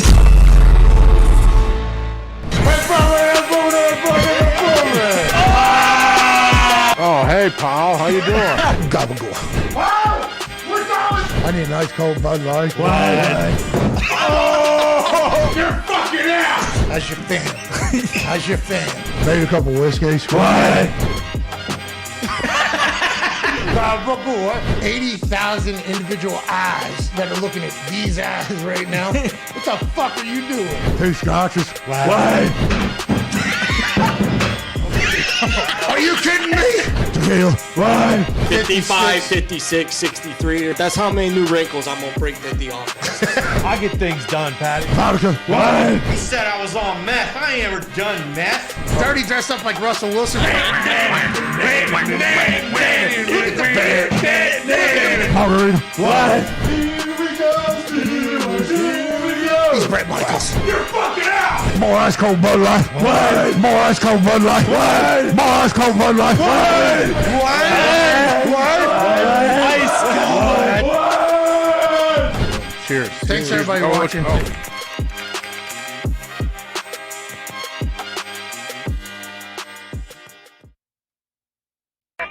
The Pat McAfee Show. There'll be no rules for our guests, for us, for the things we can talk about.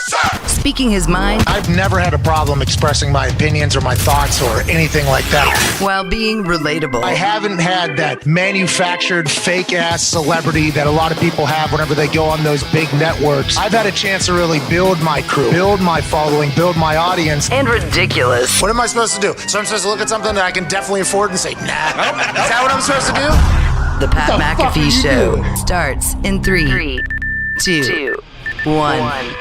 Hello, beautiful people. Hour 3 on this Feel Good WrestleMania, Friday, April 1st. Rabbit shall begin right now. Can't thank you enough for joining us here on this glorious Friday. Just, you know, the kickoff of WrestleMania weekend, the most stupendous WrestleMania of all time, happening right here at AT&T Stadium. Big shout out to SeatGeek for the plug on getting us set up in the Champions Club. Hell yeah. Right here in the most gorgeous stadium I've ever seen in my entire life. Talking to the people that work here, they are so nice, so friendly, have done literally everything they possibly can to set us up, and it's been an honor to be here. Yeah, thank you, Dallas. Now, the boys are here at Boston Connor, at Nick Moraldo, back in Indianapolis. Tone Diggs and Gumpy are sitting there, live in an attic in Ohio. AJ Hawk is still joining us. At a baby AJ. Yeah. Okay, so there's some news happening around the NFL. I believe AJ is going to call you back, AJ. He's going to call you back to put you on FaceTime. You're currently on Zoom. We don't have Rappaport for another 15 minutes, so we will call him in 15. Rappaport will have all the inside information about what's going on where. Where's the next big move? What April Fool's joke is he falling for? And also, will he report that my spray tan is settling in very orange nicely? Oh, hell yeah. I just went to the bathroom there during the break, had to get rid of some, ketos that I had in me, and I didn't expect to do that in the middle of the show. Normally, it's just a 1 issue. Now we had a 2 issue just happen there, and I looked in the mirror and I said, "Oh fuck, what is that?"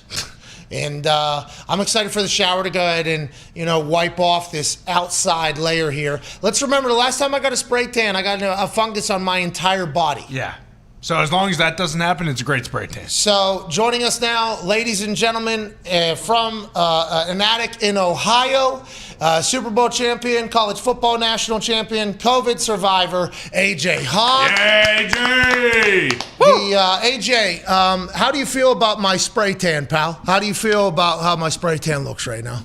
Well, in this light, it doesn't look nearly as dark as it does from another angle. I am curious as to how dark it looks in person. Well, it's starting to cook. It was really starting. It was the lightest mist that I have gotten. So that kind of scared me a little bit. The mist kind of scared me a little bit as I was standing in there. And this, I don't know if it's supply chain management or the price of dye. I do not remember paying $65 to What? get a... Jesus. $65. In the automated machine deal, when you walk in? Yeah, the automated machine deal. Yeah, where you stand there. I had to hit 4 different poses.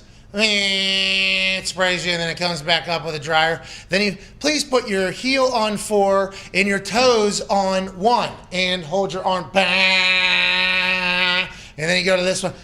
And then you turn around with this number. You spread your cheeks or what? No, I didn't touch the cheeks, because if you do that, obviously, your hand prints. That's bullshit, Pat. That's too much money for a spray tan. Hey, Tone, I agree. I did not know this was the price of spray tans these days. But Well, I think they realize, when a lot of wrestlers come to one city, there's going to be a lot of spray tanning going on. They probably hiked those prices up. regional price for WrestleMania weekend on spray tan up 150%. They got me for sure. Let's go around some more NFL news before Ian Rappaport joins us. Shout out to Kofi, by the way, who was right here chilling, having a good time. Unreal. We appreciate the hell out of Kofi. Per Matt Miller's conversation with a high-level NFL scout. Okay, Matt Miller is at NFL Draft Scout, I believe is his. No, Bingo. Is that him? Yep. Matt Miller at NFL Draft Scout had another conversation with another NFL scout, a high-level one. Mm-hmm. What does that mean? What does that mean, AJ? Isn't every NFL scout a high-level scout? I mean, yeah.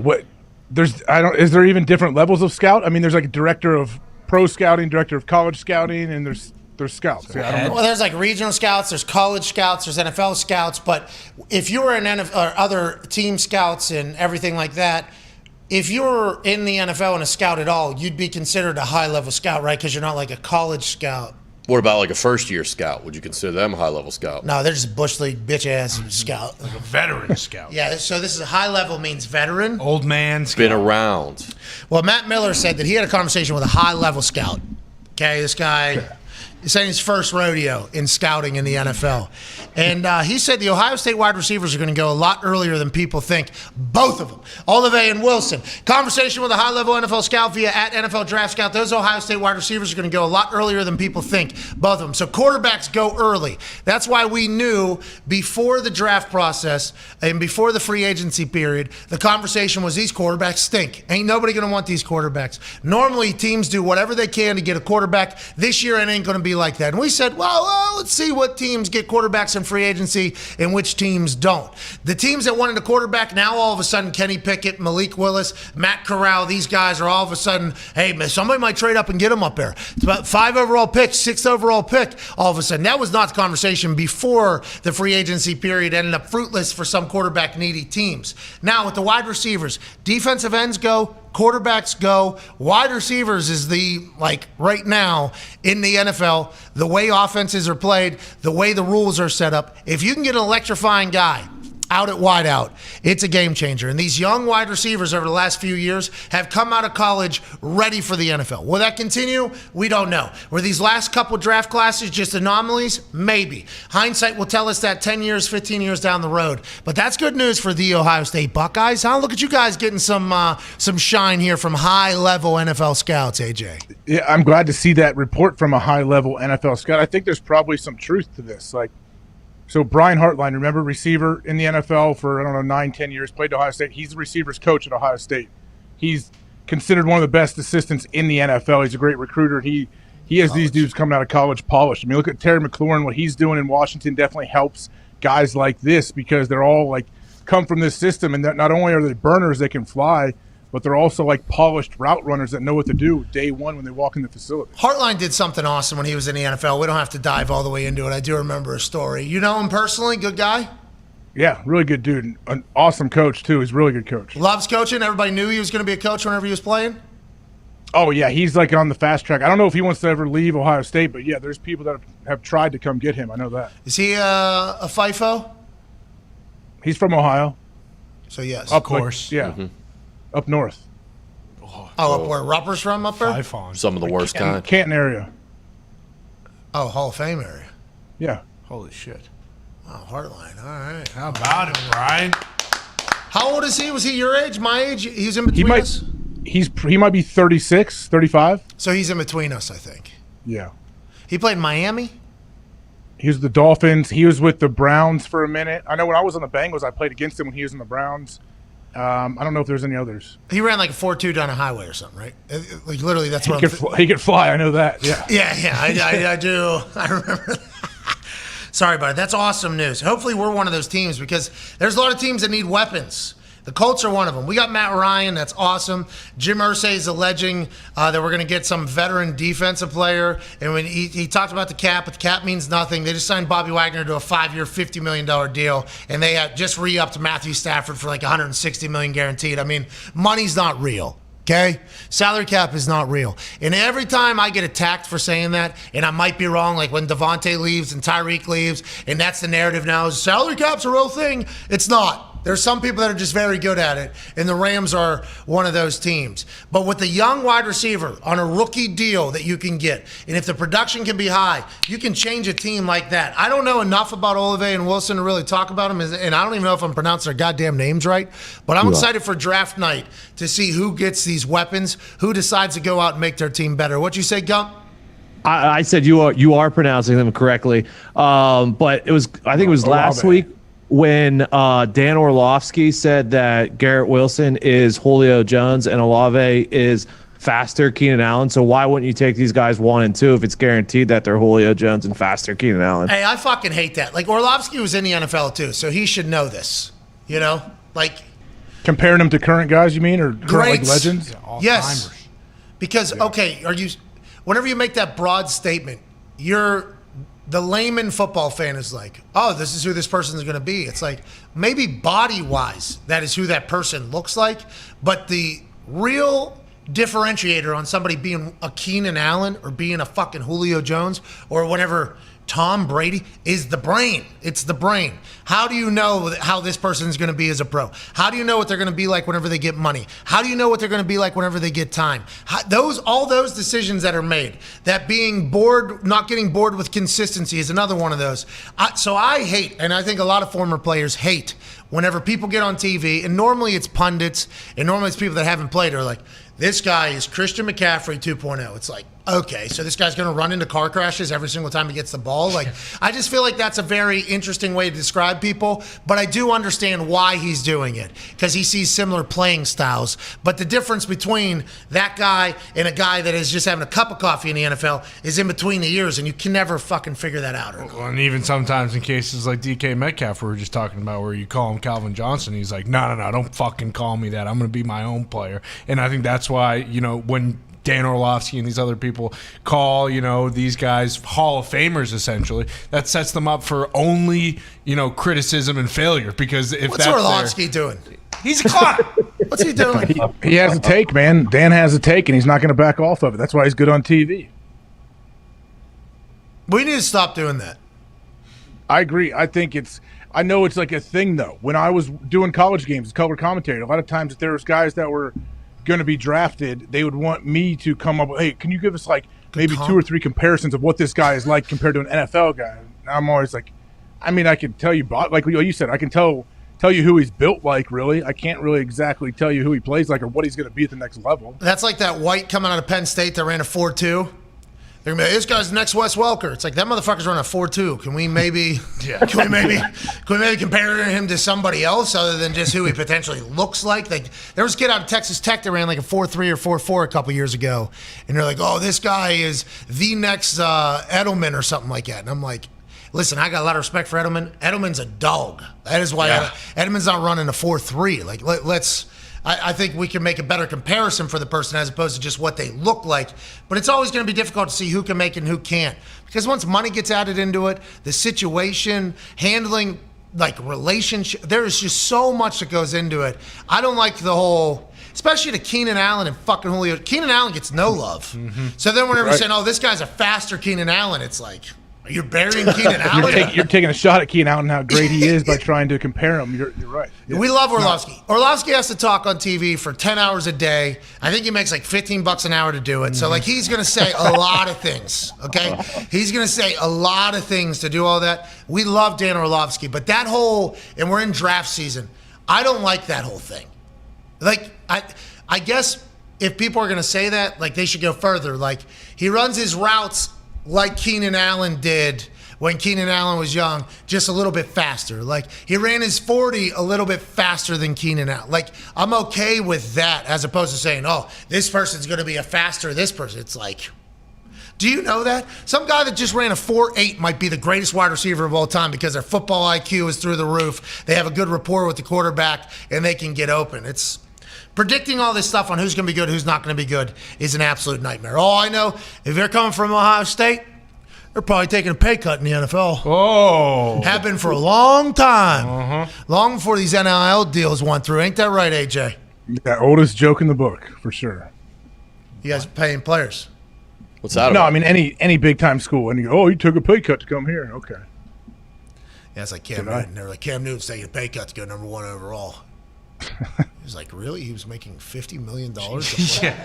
That's how amazing. much they were paying him $50 million. I got like a $100 handshake one time, and I thought I was king of the castle. And then I got a $40,000 loan out. I'm like, look at me balling. That dude was making $50 million on a college campus? Holy fuck. Yeah, he's taking a pay cut.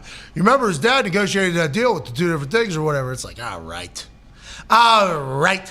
Per Tom Pelissero, the Browns wanted at least a second rounder without paying any of Baker's contract. You give us a second rounder and take his contract, we'll make a deal. Note, some teams didn't think he was a first rounder when he was drafted by the Cleveland Browns. So I believe the situation Number 1 overall. They didn't believe he was a first rounder when he's drafted number 1 overall. Some teams, allegedly, this is via the Arrow Pelissero, who just gets an absolute memo, and it was reported by Billy Spike, Stove Kleiman. The Browns initially wanted at least a second rounder and more for Baker Mayfield while refusing to take on any of the money of his contract, per Tom Pelissero. Also notes that some of the NFL teams didn't even believe he was a first rounder in 2018 draft when the Browns drafted him number 1 overall. Now, that might just be a bunch of bullshit because I'd like to read their notes. I want to see their notes from 2018 where they said they gave him a second round grade. It's easy to say that now, obviously. Yeah, it's very easy to be like, no, we didn't even like him coming out. We thought third rounder probably just, and obviously we were right. You know, a lot of obviously we were right conversations happening with insiders by GMs, I would assume, and other people around the NFL just from what we read. But this Baker Mayfield situation, he might play this year, they're saying. They just signed Jacoby Brissett. They have no idea what's going to happen with Deshaun Watson's suspension. Roger Goodell said a decision's not imminent. Roger Goodell said, maybe, I don't know. Hey, Raj, when are you going to decide what the punishment is for Deshaun? When we get all the information in. What does that mean? All of the information? Yeah. That could be, what is he doing right now? How is this conversation going over? There is zero end in sight to that entire thing, I think, personally. After seeing one of the depositions, by the way, I don't know how many more of those we're going to see. Deshaun's going to probably hope none of those. I mean, that was very uncomfortable to watch, as is the entire situation. The Cleveland Browns are going through it right now. But they bring in Jacoby. Deshaun Watson's deal is only worth $1 million next year. I think everybody in that place is thinking that Deshaun's probably not playing next year for a good portion of the game, of the season. Baker Mayfield might play again. They're going to be stuck with Baker unless they cut him. I think the rest of the NFL knows, like, hey, you're fucked, pal. You just gave $230 million guaranteed to another quarterback. Baker's people have already publicly said we want out of here. I guess Baker is he's going on the You Never Know podcast with Mike Studd and them. Yeah. I think he's going on there. There's going to be a lot of clips because we got an email from the producer of that podcast and said, hey, there's going to be a lot of things coming out of this podcast with Baker that you're going to want to talk to. And then this guy was like, dead set on me calling him or FaceTiming him to talk about it. And who are these guys? What show? The YNK podcast. Mike Studd, great rapper, singer. He's kind of transitioned into a media guy now at this point. He has a podcast. He lives a great life out in LA if his social media is anything like his actual life. Him and Manziel, I believe, are out there. I believe there's an entire crew. I think Post Malone was running with him for a bit. I mean, it is... Seems like a great time, the life they're living. But they had Baker Mayfield on, I guess, and they talked about everything. And the producer, I forget his name, Luke or something like that, he hit us up and he was like, hey, let's call and let's talk about it. And I'm like, dude, perfect right now. Like, I am so sorry, but if you guys release this, which I assume you're going to, we will certainly talk about it because Baker Mayfield is a huge focal point to the entire drama happening away from the football field right now. Well, in Baker's best case scenario, and I guess this is with the Browns, aside from Deshaun just playing the entire year, like if he goes out in those first 4 games and just absolutely lights it up, you got to assume teams then will be like, okay, yeah, we'll give you a second rounder, we'll take on his contract for the rest of the year. Because depending upon how desperate. There's no way he's playing games for that team. There's no way. His agent, they're going to do everything they can to force them to cut him. He wants to be a free agent. And if he's cut, he's already guaranteed some money, right? Yes. So then he can double dip, get paid somewhere else, and go somewhere else. But the Browns have openly said via their sources, we don't care. Hey, we're not trading you. We might have no fucking quarterback, dude. All right? You don't like us? We don't like you either. I mean, we didn't draft you. Somebody else did. We kind of got handed you. Last year, you played every game. It didn't work out well. And I had a broken humerus. I had a torn ligament in my thing. You still threw the ball 65 times that one game. Well, that was your decision. You guys were fucking me over. That whole bickering of conversation with what's going on with Jimmy G. And I saw Kyle Shanahan speaking, holding a coffee, sitting in the way that he's. Yeah, button to the top. They kind of had it. They put him in an interesting spot there at the league meetings there. But he was talking about we have 3 quarterbacks we really like.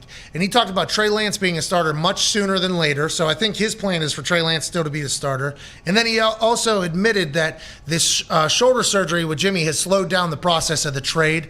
And he said, I'm in no hurry. I have a great quarterback. If Jimmy G's on our team and we play him, cool. If not, we're happy with everybody else. And Jimmy has just been dead silent. Jimmy has not said anything about it. If they ask Jimmy to play, Jimmy will go and play probably good football for them.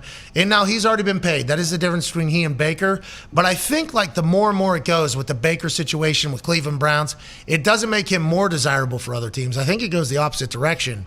And I guess we just kind of got to see how it all pans out. And I can't wait for the YNK podcast to hear what Baker Mayfield's saying. If he saw us down the entire front office, that'd be incredible to hear. Why do you think that guy wanted to call?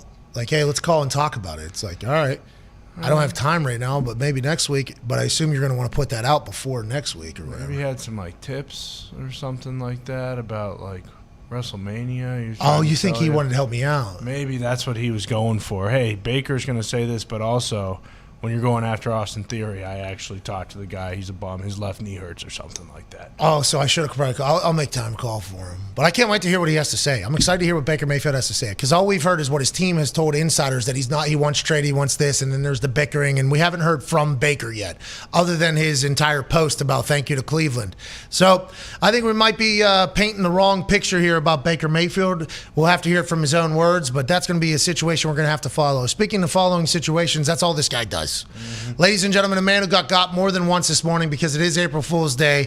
Senior NFL insider for NFL Network and NFL.com. Friend of the show, Ian Rappaport. Yeah, Just once. Wow. Yeah, but honestly, whenever you report something, it's 2 actually because it's already been legitimized because you've already got another source and you send the entire NFL world into a tizzy. April Fool's Day is what? Your biggest Achilles heel? Your biggest nightmare? I don't like it. And I assume that some people think it's funny. And I don't know what kind of a take this is because, most humans probably think it's dumb. But, it's dumb. I don't know what's funny about, with all due respect to Julian Edelman, tweeting, I'm signing with the Bucks or, It's April Fool's Day! He did literally request a trade. It was, 2 years ago. So it's, not that far out of the realm of possibility. That's a good job. Njoku requesting another trade. Anyway, I don't think it's that funny, and I don't know why anybody would want to do that. Side note, David Njoku now follows me on Twitter, so there you go. Okay, So way to go. Build your sources, your networks up. With that being said, great April Fool stuff. Yeah, top tier. Njoku, and you saying Julian, there was a couple years ago he did ask for a trade. It's it makes it even better. Makes it even more believable. They just kind of set that hook right in front of your mouth, and Ian Rappaport's I need news. Dahn, yeah. That's what happened. I was getting out on the golf course today. As you know, we FaceTime when I was missing putts there. By the way, missed plenty more putts as I went on through the day. I assumed after watching that one putt, you rarely made putts, Rarely. People look at my swing and they think I'm good. I'm not good. I'm bad because I can't putt. But anyway, I didn't see your actual swing. I saw your putt swing. No one thinks that. You're playing putt-putt. I don't know what you're doing out there. You look like a child at a putt-putt game. like just hoping to make contact. This was a 5-foot putt we saw. He was acting as if the break was coming off of like a windmill at a putt. I mean, you sent that thing out 3 feet to the left as if you're putting on like, I don't know, the Oakmont golf course out there. Into the clown's mouth. Dude, it was so bad. It was one of the worst putts I've ever seen in my entire life, and that is not a lie. And the person I was playing with, who was holding my phone as he was showing you, was like, "Wow, that wasn't even close." I'm like, "Yes, no, I'm aware." Was it? Were you worried about us, or was that just April Fools? That's how you put on April 1st. Oh. That's what I'm saying. I should have gone with. He also, by the way, as we were walking to the next hole, well, I was riding, he was walking.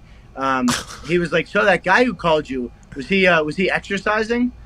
And I'm like, "No, that's just what he dresses. Like, that's how he dresses." He's like, "But he was wearing a tank top." I'm like, "Yes, that's how he dresses." He's like, "Oh, okay. Does he exercise for a living?" I'm like, "He used to, but actually punting." All right, Ian, we don't care. Ian, listen, you and your yup friends missing putts on the course. Like, I'm happy for you. Enjoy your life. You deserve it. There you are. How hard you work. I actually do have some important Pat McAfee related news for you. So I wanted you to know, I was like really excited about this. So I went to an event on Thursday. I happened to meet Ian Walsh, who's a big time surfer. And the surfing community is huge on the Pat McAfee Show. And Ian has brought the McAfee Show to his fellow like world-class surfers, and they all watch now, and they are big fans. That's it. That's my news. Was that at your little Traeger summit you went to? I saw you flexing at Traeger summit. You were getting gifts from everybody. You were living your best life. Yeah, but anyway, surfers. You're big in the surfer world. It's pretty good. Hey, I appreciate and love the surfers. There's no chance of me getting out there and doing it with you guys just because, sharks and rocks and my balance and I got a hole in my eardrum. But I have nothing but respect for the surf culture. I think we share a lot of similar hobbies. I think we share a lot of similar mindsets on a lot of things. But what you guys do out there is magical. And thanks for watching. Hey, I'll toss a shock anytime you guys need me from the beach. I'll throw you guys water, too, if you need it. Sunscreen, whatever you got. I ain't getting out there, but I appreciate it because I heard you guys look like a seal. And when you look like a seal on that thing, you see the sharks kind of...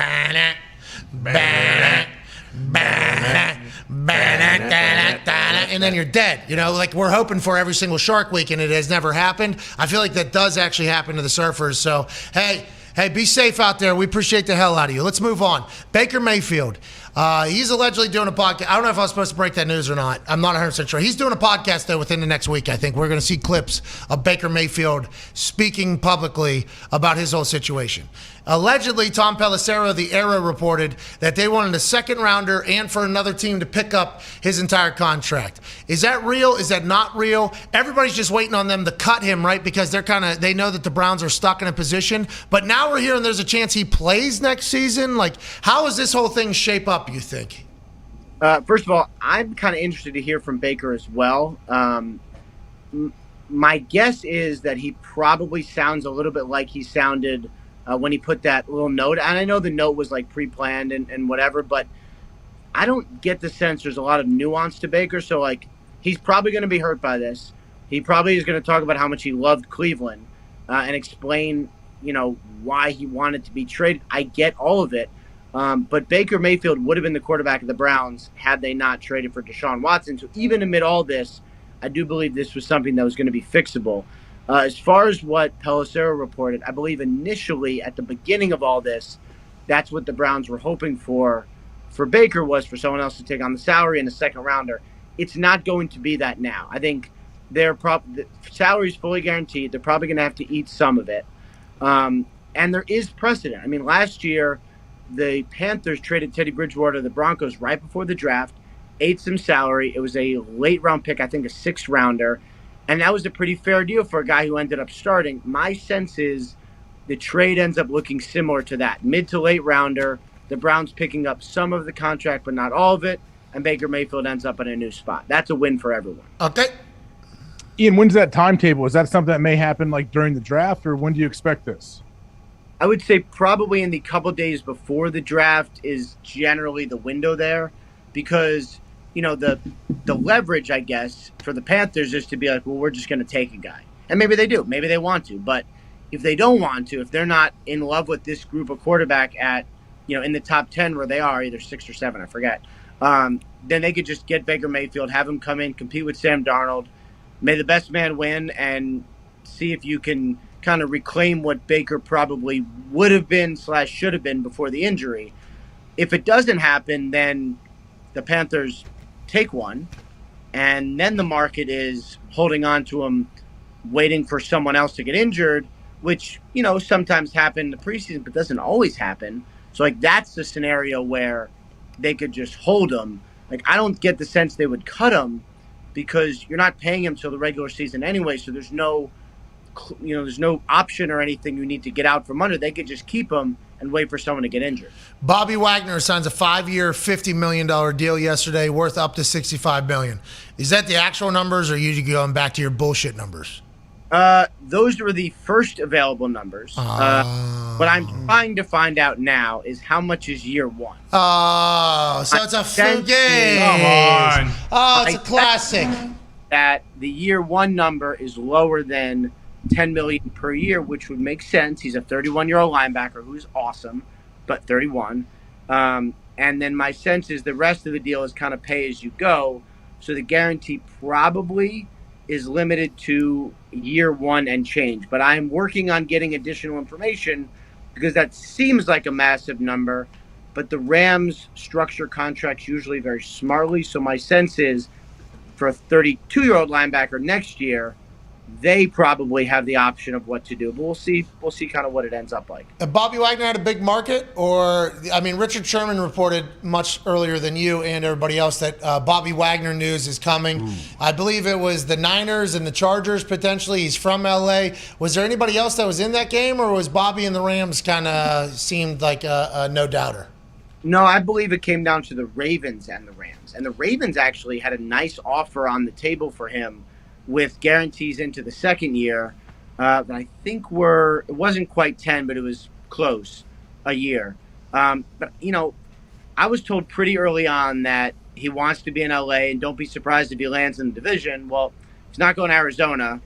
San Francisco's got a ton of linebackers. He's from LA. That makes sense. So my thought all along was he would go to the Rams. I know the Ravens pushed hard and tried, but I'll have to see the contract to see what it actually is, because I like to do that. But my sense is he might. That's the problem. That's what we've been saying. You don't like to do that. Well, I'm turning over a new leaf. About time. April Fools. Okay.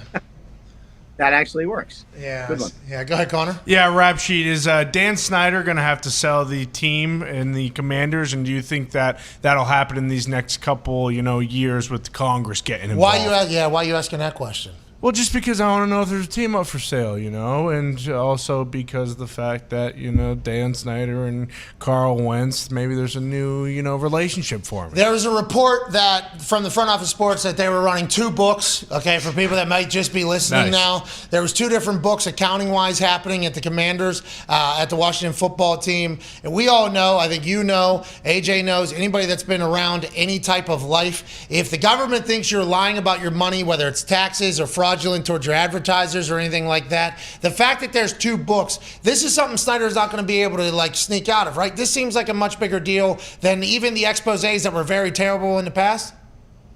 The short answer is I don't know. I like everyone else. I need to let it play out. I need to see what is real and what is not. It does seem though, based on the reports and based on what I know, that the congressional investigation, I guess it's called, has taken a turn and, expanded its focus a little bit. And we'll see what, is there 2 books? I have not confirmed that myself. I don't know. The reporter is pretty good, so my sense is he probably knows, but I do not know. If that is the case, it would be very serious because you're right. Once Congress gets involved and they start investigating something, they basically will follow it till wherever. So they'll start on, was there some sort of improprieties in the work environment or whatever? Was there sexual misconduct? And then they will just keep looking, and wherever it ends up, it ends up. Obviously, Congress is involved. That sounds serious to me. Would he lose the team? I don't know. But if there was, something financial that very serious that Congress can prove that there were improprieties and something very wrong, then I would say the consequences would probably be as grave as they could come. We just don't know enough yet to see where this is going. If I've learned anything from the Gabagool families, okay, once the state starts looking, if the state starts looking, even if they get some smaller, they're going to continue until they find or get whatever they think is potentially back there. I'm not saying it's not fair. I'm just saying once the government gets involved, that's always going to be something that's going to be very, very deep, very in detail. And the tax potential evasion thing has gotten so many people. Like that is it's almost like we don't care. You can be a despicable human being, have a toxic culture, expose. But if you're keeping money from the government, hey, in this country, you're in deep shit. Yeah, I mean, how would you find that out? You would just call people over there? You'd call the government? Like you personally, how would you legitimize that story? Good question. That would be difficult because I don't have a lot of great governmental contacts. I would probably work it from either from the team angle or, what the NFL knows, but I'm not sure how many people like Congress doesn't work like that. Congress isn't going to be, tell the NFL like, all right, here's what we find today, here's what we find tomorrow. So like, unfortunately, until it gets at its most serious point, if there is something actionable, like does Dan Snyder's future with the Commanders, is it in doubt? Like, until that point, I'll probably be following along with everyone else, unless I get really good congressional sources, which, considering the state of what's happening there, like I probably should go get some. It is really interesting, and like I don't know. So what where you do? You just go to DC. It definitely has my attention. You would just go to DC and say, "Hey, I want my 100 drinks for everybody in here. Yeah. This is networking. I'm Boozebag Rappaport. Oh, you want a shot? Oh, you want a shot? Tell me, are you guys? Is Dan Snyder going to get forced to go to jail or sell his team? All right, we'll take another shot. Hey, you. Hey, is that what it is there?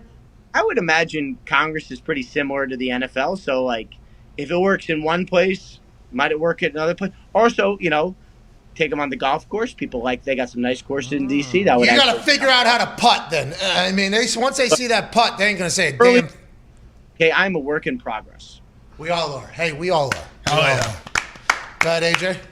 Ian, what's do you know like what the process is like for some of these groups that are trying to acquire an NFL team? Pat and I were trying to figure out, is it like a blind bid you throw in there? Do you have any idea who's bidding against you, what the price may be? Sometimes it is a blind bid. I don't believe you're talking about the Broncos, I assume. Well, and the Commanders after this whole thing. Let's assume right now that it is the Broncos. Okay. Sometimes they are blind bids. I don't think that this is.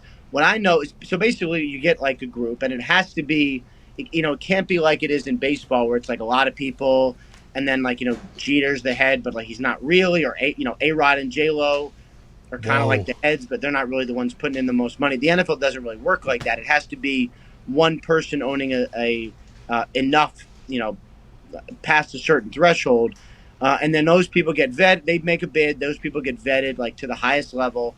And then, the NFL gets comfortable with, I guess, a certain number of people. But in the Broncos case, because it's being run by a trust, when all the financials go through and the groups, the various groups or single people are, when they've gotten through all the different obstacles, because it's a trust, they have to take the most money. So that's just it's not always like that. Like if it was another team, theoretically, the NFL could say, well, we prefer this owner, or the person selling could say, I want to sell it to this guy. Because it's Pat Bowen's trust, they have to take the highest offer. Have to. So we don't want to. We just got to take the most amount of money. You got $4.5 billion. Like you got to take it. Sorry about it. If it's a blind bid, though, you can see how some of these mega wealthy humans that have been created over the last could grossly overbid just to get it knocked out. You know what I mean? Like that's what I'm thinking. But like, a lot of times these billionaires, like they don't think like that. Like they're like, oh, I'll just overpay. They want the team, but I am in Jerry Jones's house right now. Okay, I'm in AT&T Stadium right now, and his exact quote. I'm in Jerry. It's hey, this place is beautiful. This is. You get a tour of all the There's like a bunch of like cool artwork and stuff. Have you gotten a tour? No, we're just in the bars down here. They just stuck us in. We're in the Champions Club here, the Champions Club. A lot of good champions in here. It's 13 years old. It looks like it was built yesterday. Everything is like so well maintained. Jerry Jones has a direct quote that goes like, everything that's ever been worth it, people have told me I've overpaid for. So I'm not 100% sure what you're saying is 100% right. I know that there are people that cut every corner and like, hey, we're not going to do this. We're not going to pay over there. But I think there's some people out there, like Elon Musk just spent a bunch of money to make a fucking flamethrower. You know, like there's a new batch of money out there where, you know, Bezos is going to space. Okay, on a penis-shaped thing. He's going up to space every single like month, 2 months. Aren't they all you know, spaceships look like that, right? Like no, this one's got the a tip. The Origin has a full-on. Yeah.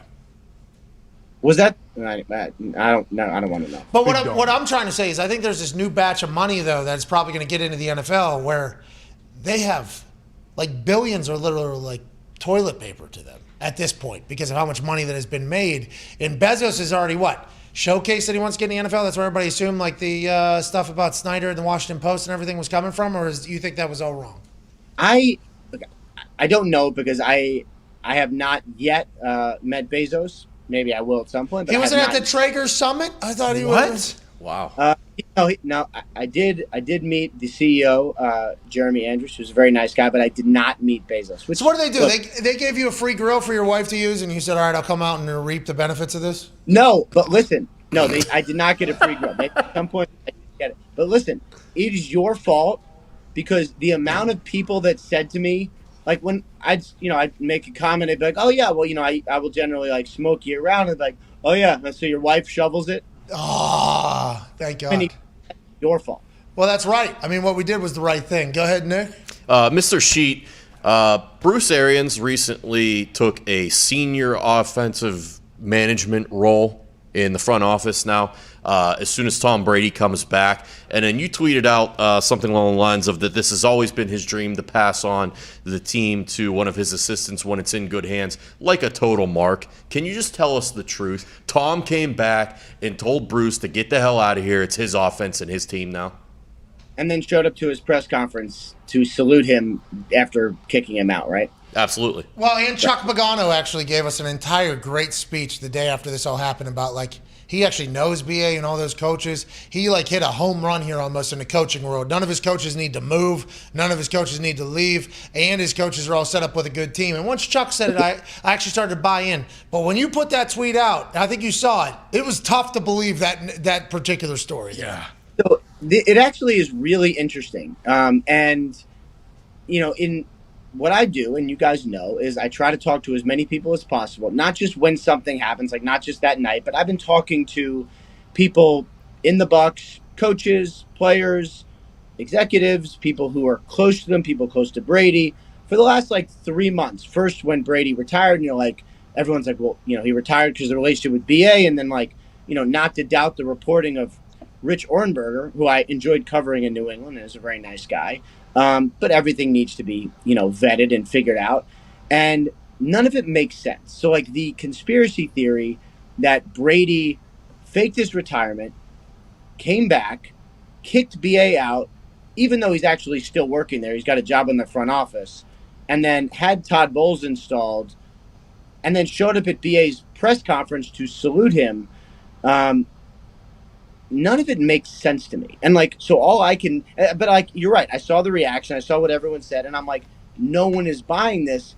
But look, was there tension? I'm sure there was. Every place BA has ever coached, there's been tension with players. But it's not like Brady interacted with him that much. Like Brady did the game plan with Byron Leftwich all week. It's not like Bruce Arians came in with a red pen, like, I hate this play, I hate this play. Like, no, like Brady and Leftwich basically did the offense. Bowles did the defense. Arians was, I don't want to say figurehead because that cheapens it, but like he was kind of the overarching guy who did not get involved in nitty gritty of like offensive game planning. Brady had it set up fine. Like getting Bruce Arians out makes zero sense to me. Do you think we'll just continue to learn more and more? Because like AJ obviously laid out a scenario. And by the way, I know a lot of those coaches down there personally. I know BA personally. I know a lot of people down there. They're all very happy with how this is going. They get a team and Todd Bowles can coach for another 10 years. Yeah. And if you're in that staff and they have success and they're good to go, and it's a dream scenario for all coaches. But like AJ laid out something like, yeah, maybe they do have a lot of respect for each other personally, but there's a chance that Tom was like, all right, we need a different thing.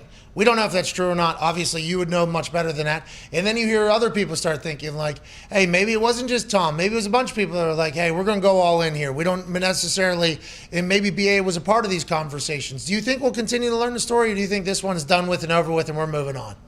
No, I'm sure that no one is going to move on because it is really interesting. Like, it never happens. You have, like you said, the side of like, BA is an awesome guy. And it's weird. Like, I've known him for a long time, and he was very honest with me, or I thought, when he said on the record after the season that he was definitely not retiring, and then he retires like 2 months later. So that's all kind of Timing was weird. Timing was weird. But I guess what it sounded like he wanted was everyone to re-sign and everything to be settled before he handed it off. Like, Brady's back.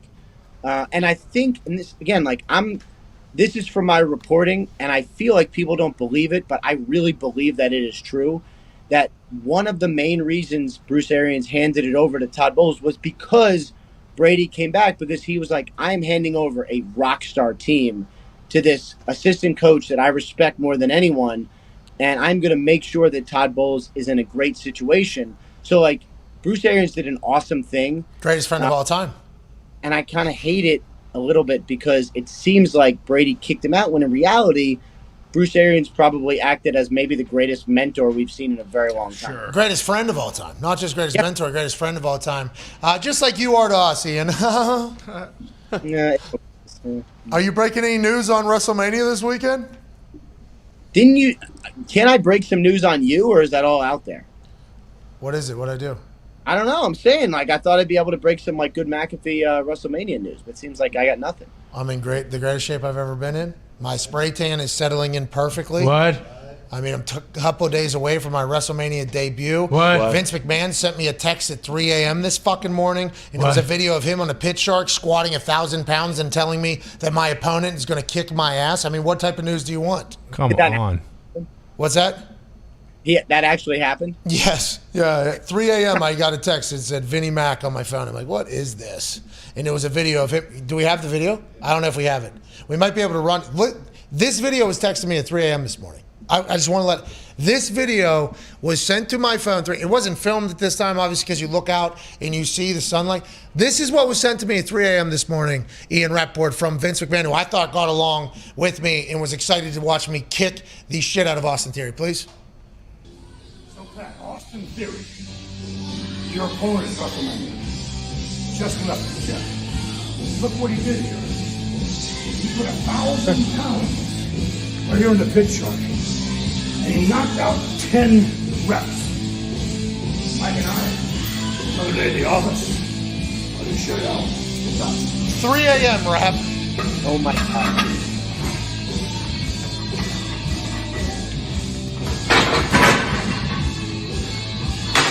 $76.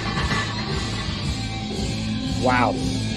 Austin Theory's gonna kick your ass. What's that all about? Jesus. I mean, he's probably right, no offense. What All the right. fuck? That's weird. That's April Fool's. All right, get the hell out of here. Ladies and gentlemen, Ian Rappaport. Thanks, dude. All right. All right, see you, dude. Dahn. All right, take a hike, Go dude. to All hell. right, good luck. Learn how to putt. You look like a 4-year-old at a putt-putt course. Jeez Louise. Prick. Told you he was a mark. Yeah, shut up, Ian. Fucking bum. And Vince, enough with the 3 a.m. text telling me people are going to beat my ass. Let's get to a break. On the other side, we'll wrap up this glorious Friday, April 1st. Can't thank you all enough. You're the best humans on earth. Big giveaway. I mean, it's WrestleMania Friday. Here we go. We'll do a big giveaway on the other side of this break. We'll be back in about 4 minutes. And I am so incredibly thankful for everybody. Thankful for Rap Sheet, even though he ended that thing like a complete stooge. Yeah. Thankful for Kofi Kingston stopping by earlier. Thankful for AJ Hawk being here. The boys back. Oh, we got T4 on the other side. Here we go. And then we'll do a big giveaway. So Tone's Tasty Tournament Talk will be on the other side of this 4-minute break. And then whenever that ends, which, by the way, you're going to want to hear, we'll do a giveaway. And then we'll propel ourselves into WrestleMania weekend in beautiful fashion. We'll see you in about 4 minutes. You all are the best. Bye.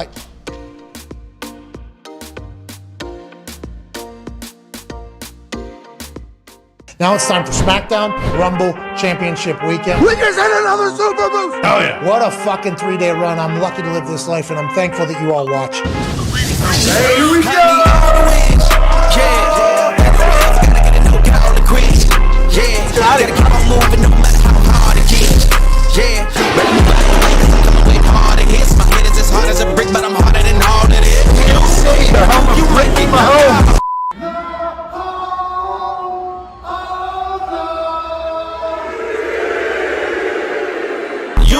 Better move, you might get knocked out. Knocked out. You better move, you might get knocked out. Please work with us. Hey, my dude.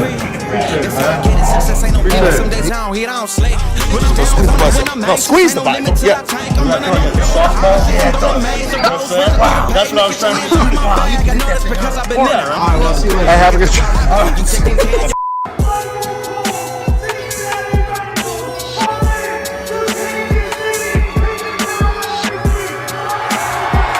I'm giddy. I am so pumped. It's like the night before the first day of school when you were a kid.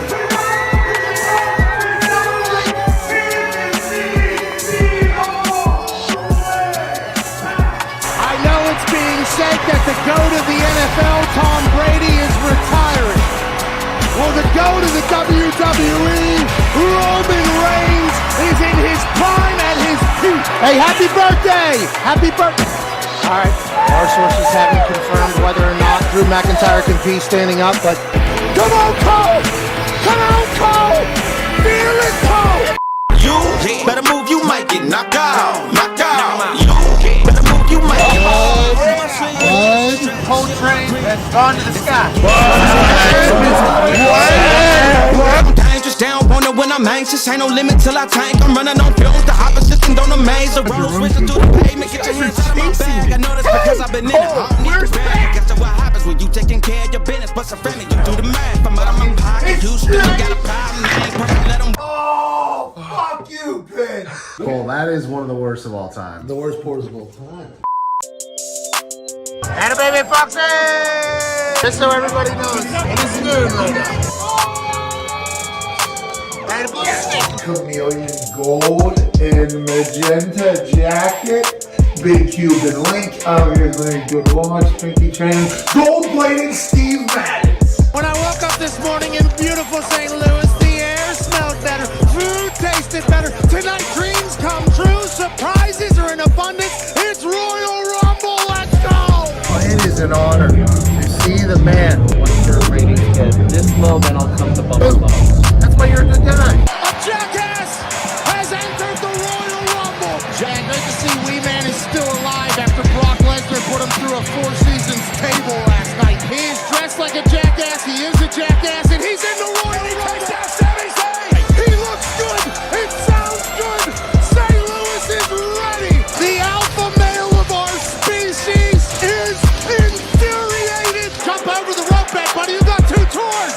You got fans, you got music to make. You want to poop your pants immediately? Be in the Royal Rumble when this man is announced. I'm buying all of the depends that they have because Brock Lesnar, after a brutal fight with Bobby Lashley, comes into the Royal Rumble and is an absolute ass-kicking machine. We just had another Super Boost. Back to back. Back to back. What?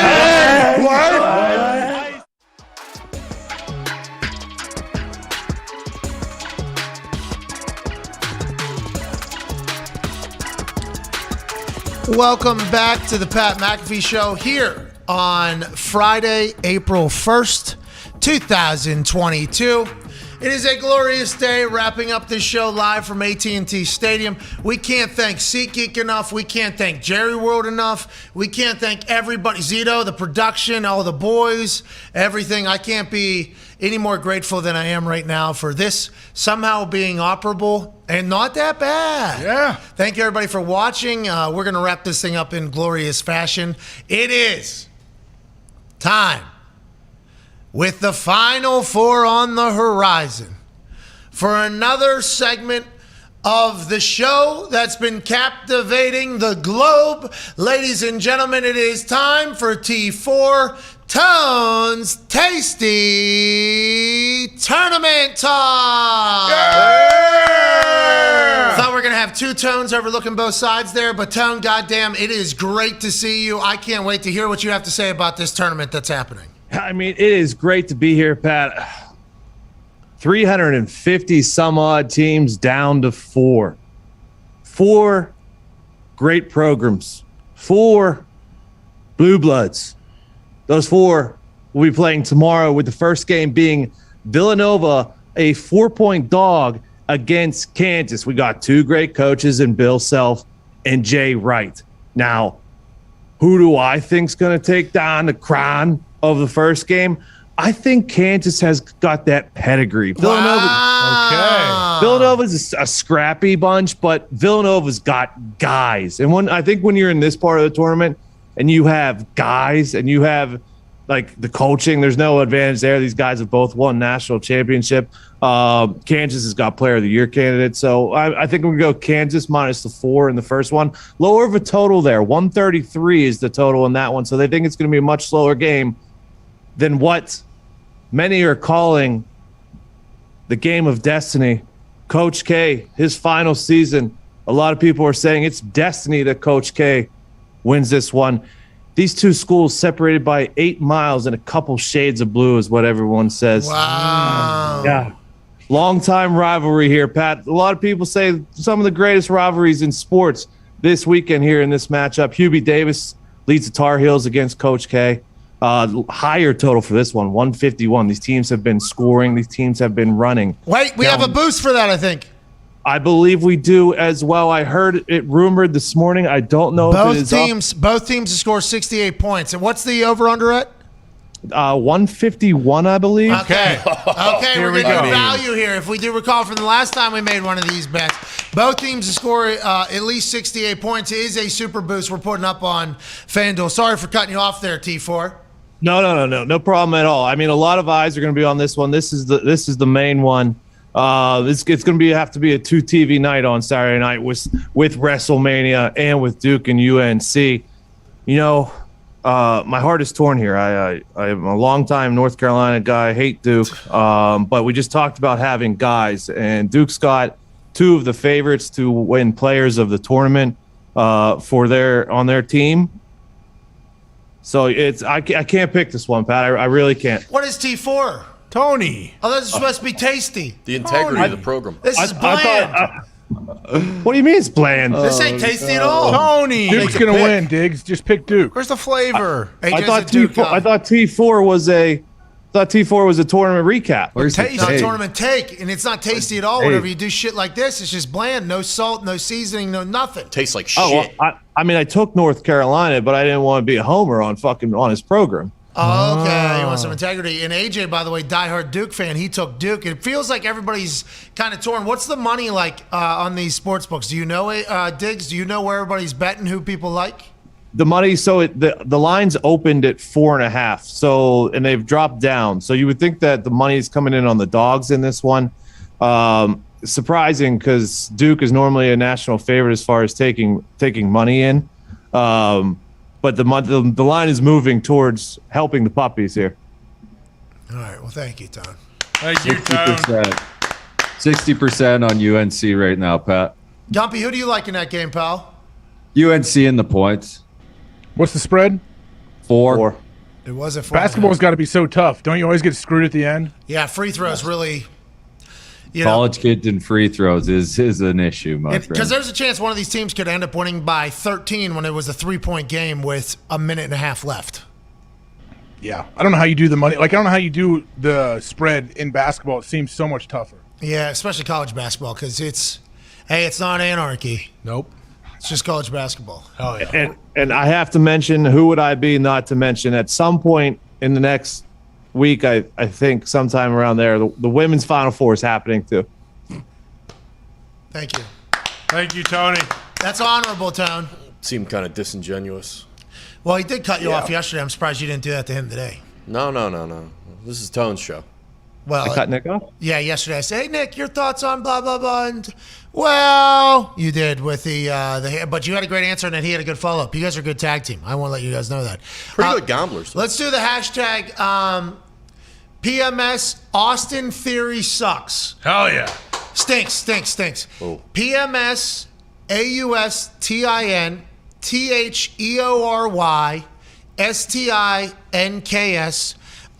And then just go ahead and give me your best motivational tweet that you can. Have your cash tag in there as well. We'll give $20,000. Here we go. Wow. Hashtag PMS Austin Theory stinks. Send me a motivational meme, motivational tweet, motivational picture. Have your cash tag in there. I'm going to need it. Because although I'm very confident, and Peyton Manning once said, the only people that get nervous are the people that aren't prepared. I am as prepared as I'm ever going to be, in the greatest shape I can be. I took a cardio test yesterday, a standard cardio test that I've given myself for years. I passed it with flying colors. Here we go.